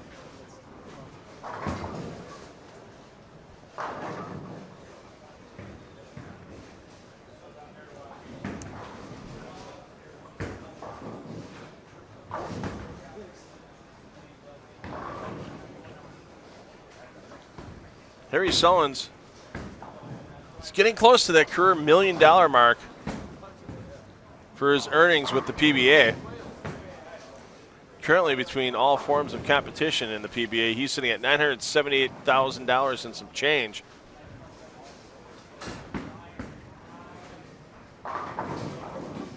So if he can get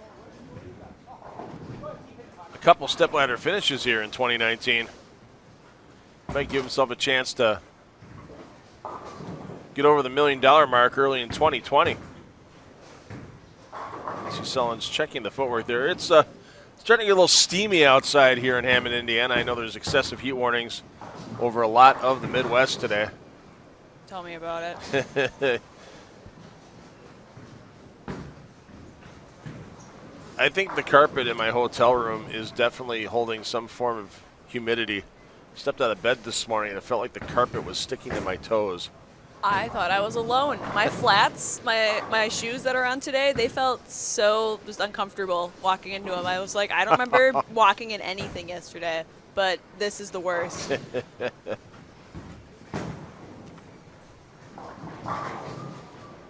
Oh, that looks gross. Yeah, there's a yeah. I'm looking at the National Weather Service map, and well, you look at the middle part of the country right now.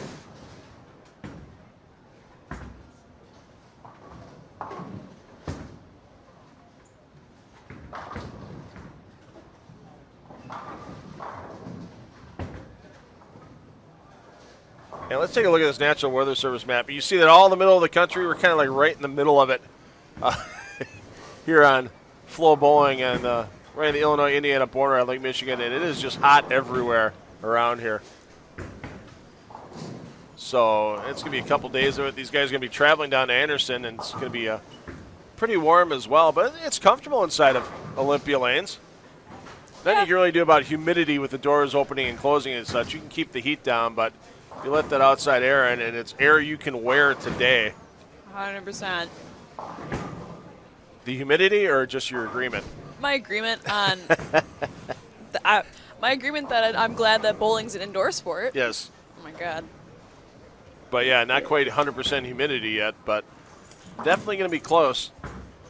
Ugh. That may get in the way of golf plans for some of these guys this afternoon. It's one of the favorite activities for the players on their downtime out here on the PBA50 Tour. Yeah, right now at O'Hare it's 90 degrees and 3 million % humidity. Oh. Well, maybe not that much. Dew Maybe point though, not. the dew point though is 73, and they say anything above 70 is uncomfortable. Anything above 75 is kind of unbearable. So we're getting close to an unbearable level. The heat index outside right now 97. So good thing there's AC involved in the sport of bowling. That Otherwise, they yeah. crank it wild. Well, imagine how you try to keep a well-moistened thumb inside a thumb hole. You can't. There'd be a lot of. That's where the two-handers would have a distinct advantage Oh, if they were easily. bowling. If they were bowling in 100-degree conditions.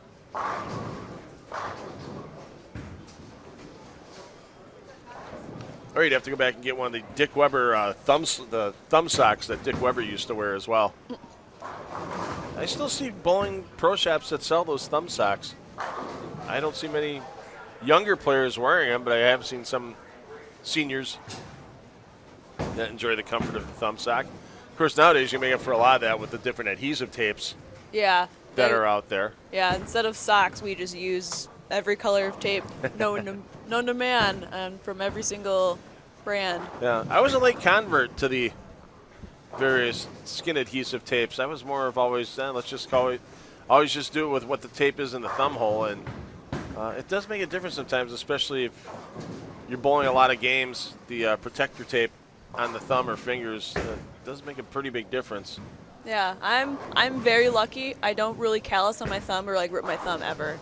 If I do rip anything, it's like the skin on my ring finger, Okay. like right at the first joint. But even then, it's not enough that it like bleeds or anything. It's just like a little tear in the skin. Yeah, I mean, So I'm really lucky that no matter, even though I squeeze a little for lift, it's just a habit. I'm still breaking as a bowler. I never blister or bleed on my thumb. yeah, I've had some thumb issues early in my career when I tried to do the old grip it and rip it kind of thing. When that was the thing back in the 80s. They taught you grip it and rip it, and not the nice loose hand, the nice loose release they show you nowadays.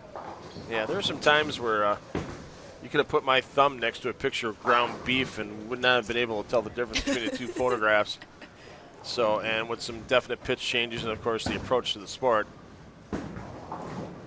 Didn't really have any problems. Had some, get an occasional like little peel of skin, nothing that was a blister or a tear or anything.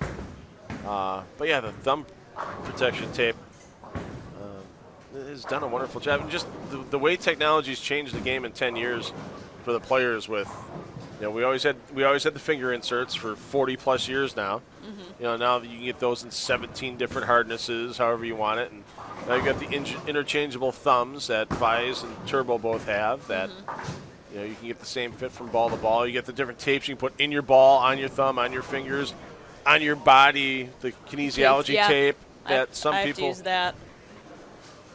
go through. Yeah, you see some guys out here in the PBA50 Tour. I think they buy that stuff by the truckload. I can only imagine. Well, it's like with kinesiology tape, you can use up to like 6 pieces for one joint. And so you burn through a 20-piece roll in a matter of days. Yeah. Especially if you bowl multiple nights a week. I'm so bad at applying it, though. I always like crinkle it and touch it before it's supposed to go on, because you're supposed to make like immediate contact with your skin. I'm so bad at it. So it always folds and always starts to like peel off where my thumb brushed it.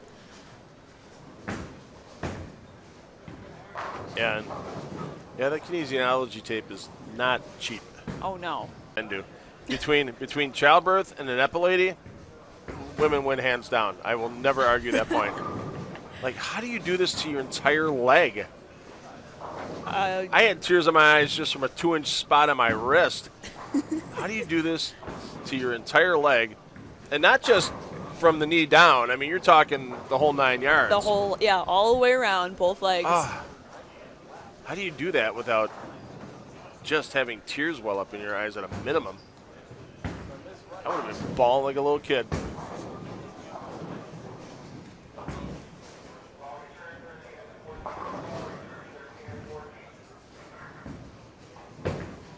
Then again, you watch Steve Carell get waxed in the 40-Year-Old Virgin, and that was not acting. As much as they want to say he was acting, it was not acting at that point in time. Oh, no.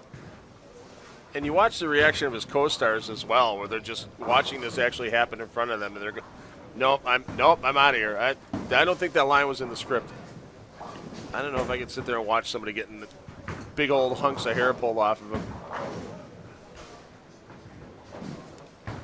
It's bad enough pulling a Band-Aid off yourself sometimes. Mm-hmm. That's how I feel pulling kinesiology tape off my elbow every day. Just, there we go. There it goes. Yeah, I'd probably have to shave before putting any of that stuff on. Hey, Ed Silva is in front of us in the Flow Zone booth. He's just off camera, but he's on the front 6 over on lanes 7 and 8. He's in good position for one of the extra 8 spots for sure. He's at plus 109. But once again, you want to get yourself in the top 30 overall, because those extra 8 spots don't earn any PBA50 or PBA60 points. Once we get into tomorrow's competition, you get your original finishing spot, even if you were to move on and win the tournament. So we'll keep an eye on how Silva's doing, as he's stepping up in the 7th frame, and he just struck. So if he gets a little farther into the game, he'll actually finish his 10th frame on lane 8, so we can get a peek in. We'll switch over to the 9 and 10 if he gets pretty far. Otherwise, we'll stay with our Flow Zone coverage here. And we've got our 14-game update from PBA headquarters. Well, actually, it's from the PBA tournament office. And Jenna Dereshevsky run down that top 10. It's like Ryan Schaefer is back on top with a plus 501 lead right now. Brian Kretzer right behind him in second place with a plus 462. Right behind Kretzer is going to be Harry Solons with plus 433. He's on our pair right now on the broadcast, so you'll get a peek at him as well right now. 4th place is Paul Fleming with plus 431. And Brian Leclerc in 5th with plus 404. Bob Learn Jr. is also on one of our pairs that we're watching right now. He is in 6th with plus 398. Dean Billings remains in our top 10 at 7th with plus 348. Followed very closely behind in 8th by Sammy Ventura with plus 346. Leno still stays in our top 10 as well with plus 340, very close in the bottom right here. And then in our 10th place spot, we have Lenny Borsch Jr. with plus 279. Yeah, so that big gap between 8th and 10th looks like it's starting to turn into a 2-man race for that final 2-bye spot in the matrix of fairness between Ventura and Monticelli. Of course, Billings is only at plus 348, just 2 pins up in Ventura. Billings on the same pair with Silva, and Billings started with the front 6 before missing a single pin. And Billings still has a chance for 264. Actually, he missed a 2-pin count on that frame. Silva just got his.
Easily Bob Learn's best qualifying effort of the year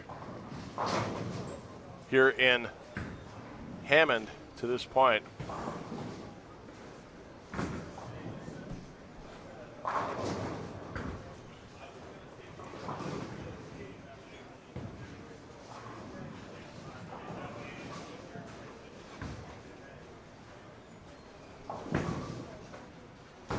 Learn's best finish so far in 2019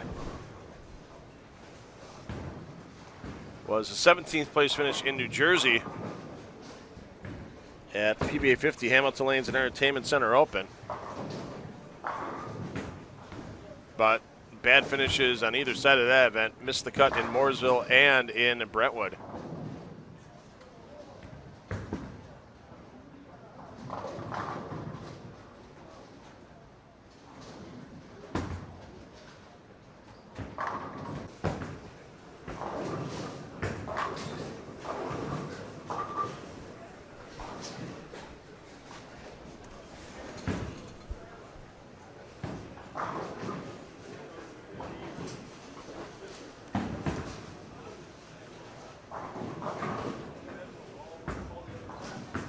Silva, 4 career perfect games in his PBA career. Last time he had one was during a regional in Flagstaff, Arizona back in 2015. So it's been a few years since Silva's put himself in that perfect game positioning during a PBA event. You'll see him come in on lane 8 shortly. We'll switch back to that pair when Silva's up to let you watch that next shot make its way down the 60 feet of lane to the head pin.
So Dudek on lane 9 will complete his shot, and then Ed Silva is going to step up on lane 8, and he's looking for his 10th consecutive strike from the start of Game 7.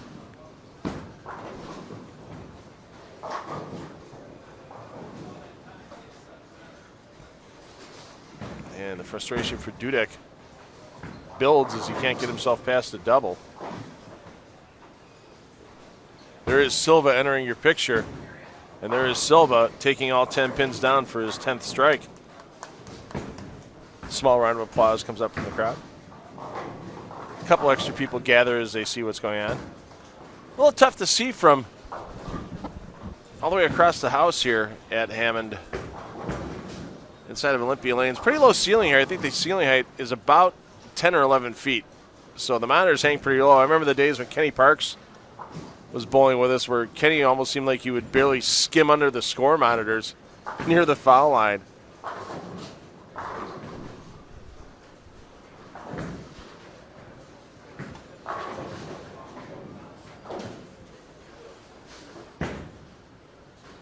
and so it makes some of our camera angles here this week a little bit interesting. Here comes Silva looking for number 11.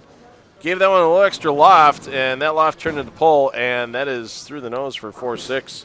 But a nice run there by Silva. He will definitely get himself in the top 30 overall with a game to go. Here's the man who in 2017 who won the Dick Weber Classic in Fort Wayne, Indiana, with PBA60 members, Daryl Bauer.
And coming up next on our stream, the last game of the 2-day qualifying block for our PBA 50 bowlers for our South Shore event today. Who will be in our top 10 after the last game's conclusion?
see some of the players testing the approaches as the dew point outside picks up, the humidity inside picking up a little bit as well.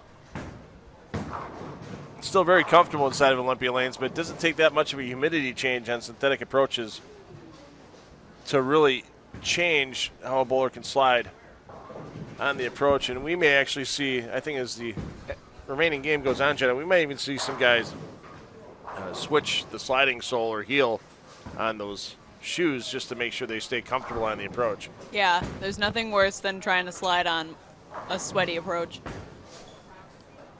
Nothing worse trying to slide in humidity in a Sweaty? bowling alley. I've never heard it called sweaty before. Well, I like that. It's a sweaty approach. Sweaty approach. Well, it's, I mean, basically is.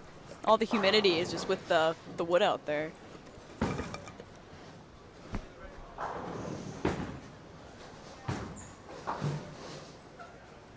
So Johnson, the Jeff variety, Diaz, Harrington, Fedden, all getting ready to take to the lanes here.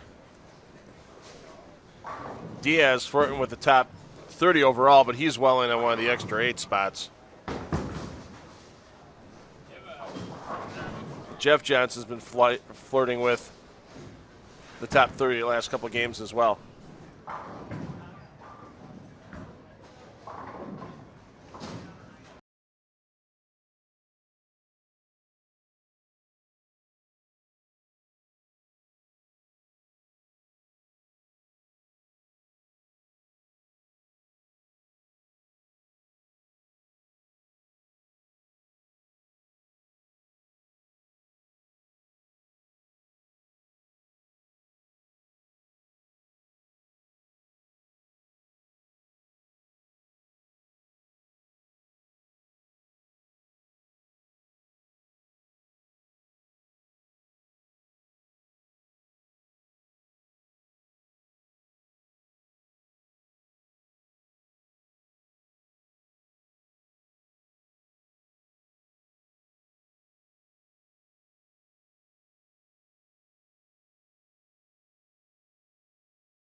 We will crown the new champions of the Striking Against Breast Cancer mixed doubles. Of course, that event, the second event of the USBC Cup points schedule, kicked it off in Lubbock last month with the decided And we will know our top 5 in the USBC Cup standings that will get to share in $40,000 in prize money for that USBC Cup. We also know our top 8 in the standings that will be invited to 2 events, the first being the FloBowling PBA ATX invite on Saturday, September 21st. And the second event for those top 8, first time for the Pro Bowlers Association to visit China for an event, the PBA China Tiger Cup Invitational, coming to you in November as well. Lots of great bowling still coming up here on FloBowling throughout the rest of your summer.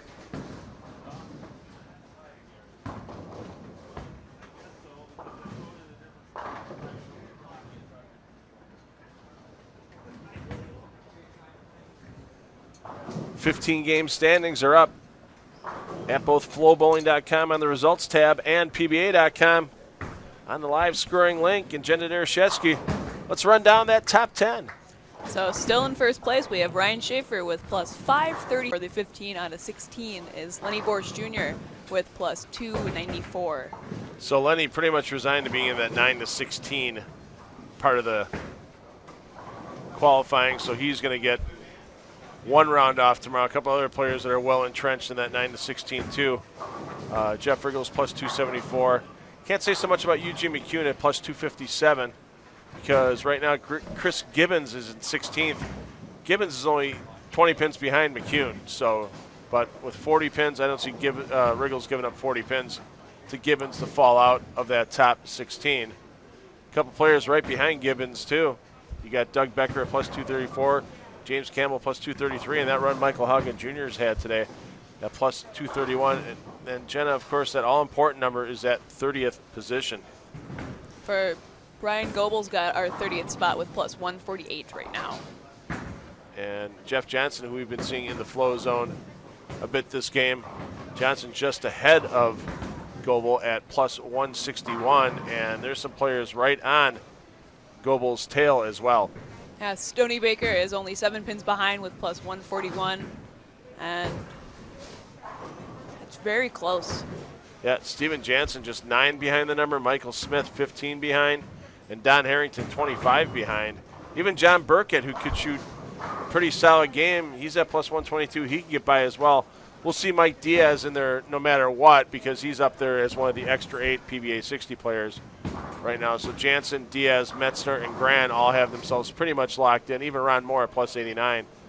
Not quite a full lock because 8th place right now for the extra 8, assuming that Dudak stays in, he's at plus 170. Is Daryl Bauer at plus 66, and we've seen Bauer in the flow zone over the last game or so. Bauer just 5 pins up on Robert Kickmall. Dave Bernhardt just 12 pins behind. And a bit of a drop back. Gary Ray plus 25, Mike Hastings plus 18. They're going to need big, big numbers. But it could be interesting if Dudak backs out, if Dudak backs out,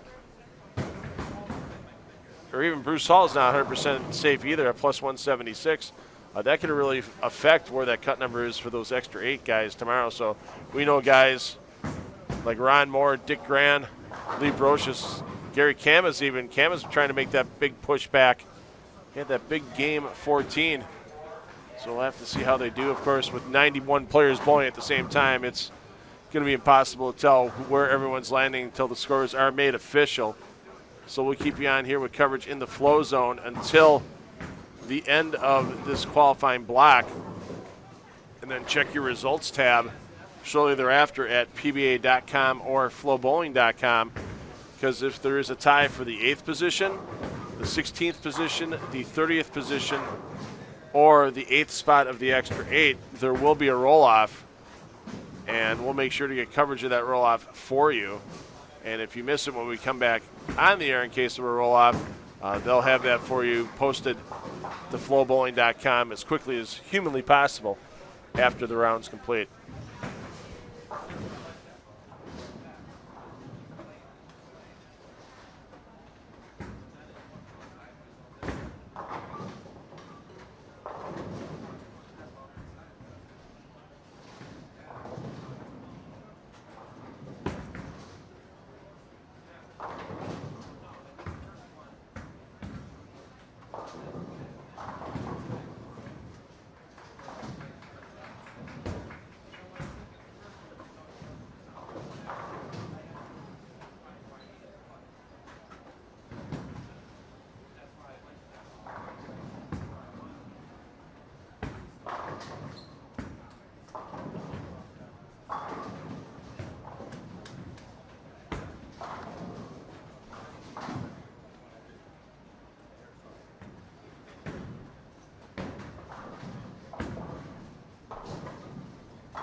So some notable players that look like they're going to miss the cut here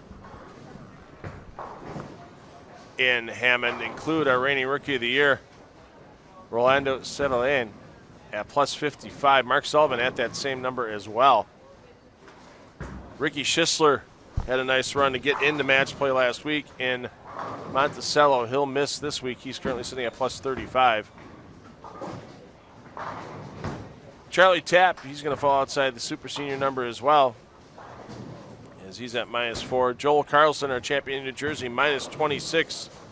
Tom Carter, our great color voice, we'll have him in the booth tomorrow, as his day is going to end in the minus. PBA Hall of Famer Tom Baker, currently at -64, way outside the extra 8 number. Same with Christopher Keene at -65. And Ted Steichoff is going to miss as well. Steichoff -78, just some of the notables on the outside of the number. They'll end their competition here in Hammond. They can stay, they can watch, but they just can't bowl anymore in the building.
Just take a stroll of the high end, 35 and 36. John Burkett is on the outside looking in right now, trying to make the charge. Burkett 26 behind the number, currently in 35th place. Spare 4-bagger, and he left a 10-pin in the 6th frame, picked it up. So still a max 269 for Burkett, and he's definitely going to need to throw another 4-bagger at a minimum in there to have any realistic chance of hopping over 4 other players and maybe getting into that top 30.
So once again, here's your lineup for tomorrow. We're going to cut to the top 30 once qualifying is done here tonight. We're going to take the extra 8 along with them. Positions 17 through 30 in qualifying and the extra 8. They get to be back here bright and early tomorrow, 9:30 a.m. Eastern Time, 8:30 here in Hammond for Cashier's Round. That Cashier's Round is a 5-game block, straight qualifying. Everybody starts at 0 in that. Players will advance in the step ladder finals beginning at 8 p.m. Eastern Time from lanes 11 and 12 right here inside of Olympia Lanes in Hammond, Indiana. And we will have our PBA50 South Shore Open champion for 2019 determined by about 8:30 local time tomorrow night. Taking a look right now on lanes 7 and 8.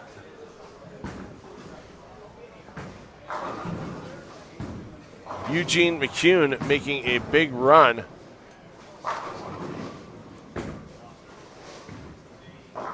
McCune not being a problem for Thomas, and Thomas is looking at staying inside the top 16 and getting that 1 round bye tomorrow. Gary Faulkner, a little more work to do. You're going to see Faulkner's shot coming in here on lane 8. There he is approaching the foul line. And Faulkner strikes in the 9th frame. Faulkner has a maximum of 224. One would imagine if you were to shoot that, he would be in the running to stay in the top 16 as well and get that morning round off. It's just so close right now. Yeah, I'm not going to try doing any math. Plus, half the guys that we have, we can't even see from where we're at.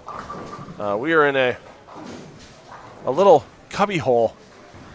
It's actually used as a service bar.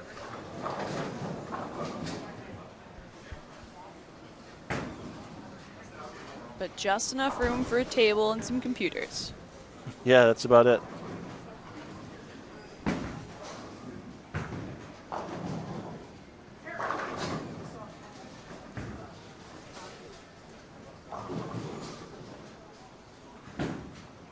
And here goes McCune on his 9th frame shot right now. Just saw him enter your screen on the left. And the solid 9 says, not this time, Mr. McCune. That is probably the 3rd 9-pin I've seen stop a string today.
So we're getting near the end of the 8 games of qualifying once again with those 4 different cuts that need to be made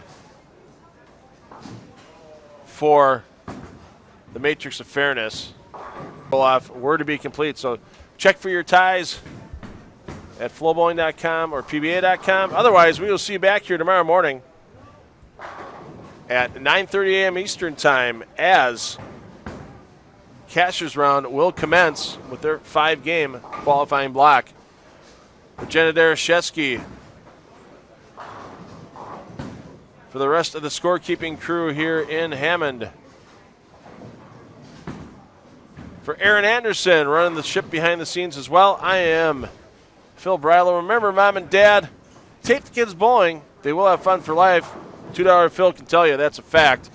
And we'll see you tomorrow morning at 9:30 a.m. Eastern as we make the march towards the championship here at the PBA50 South Shore Open.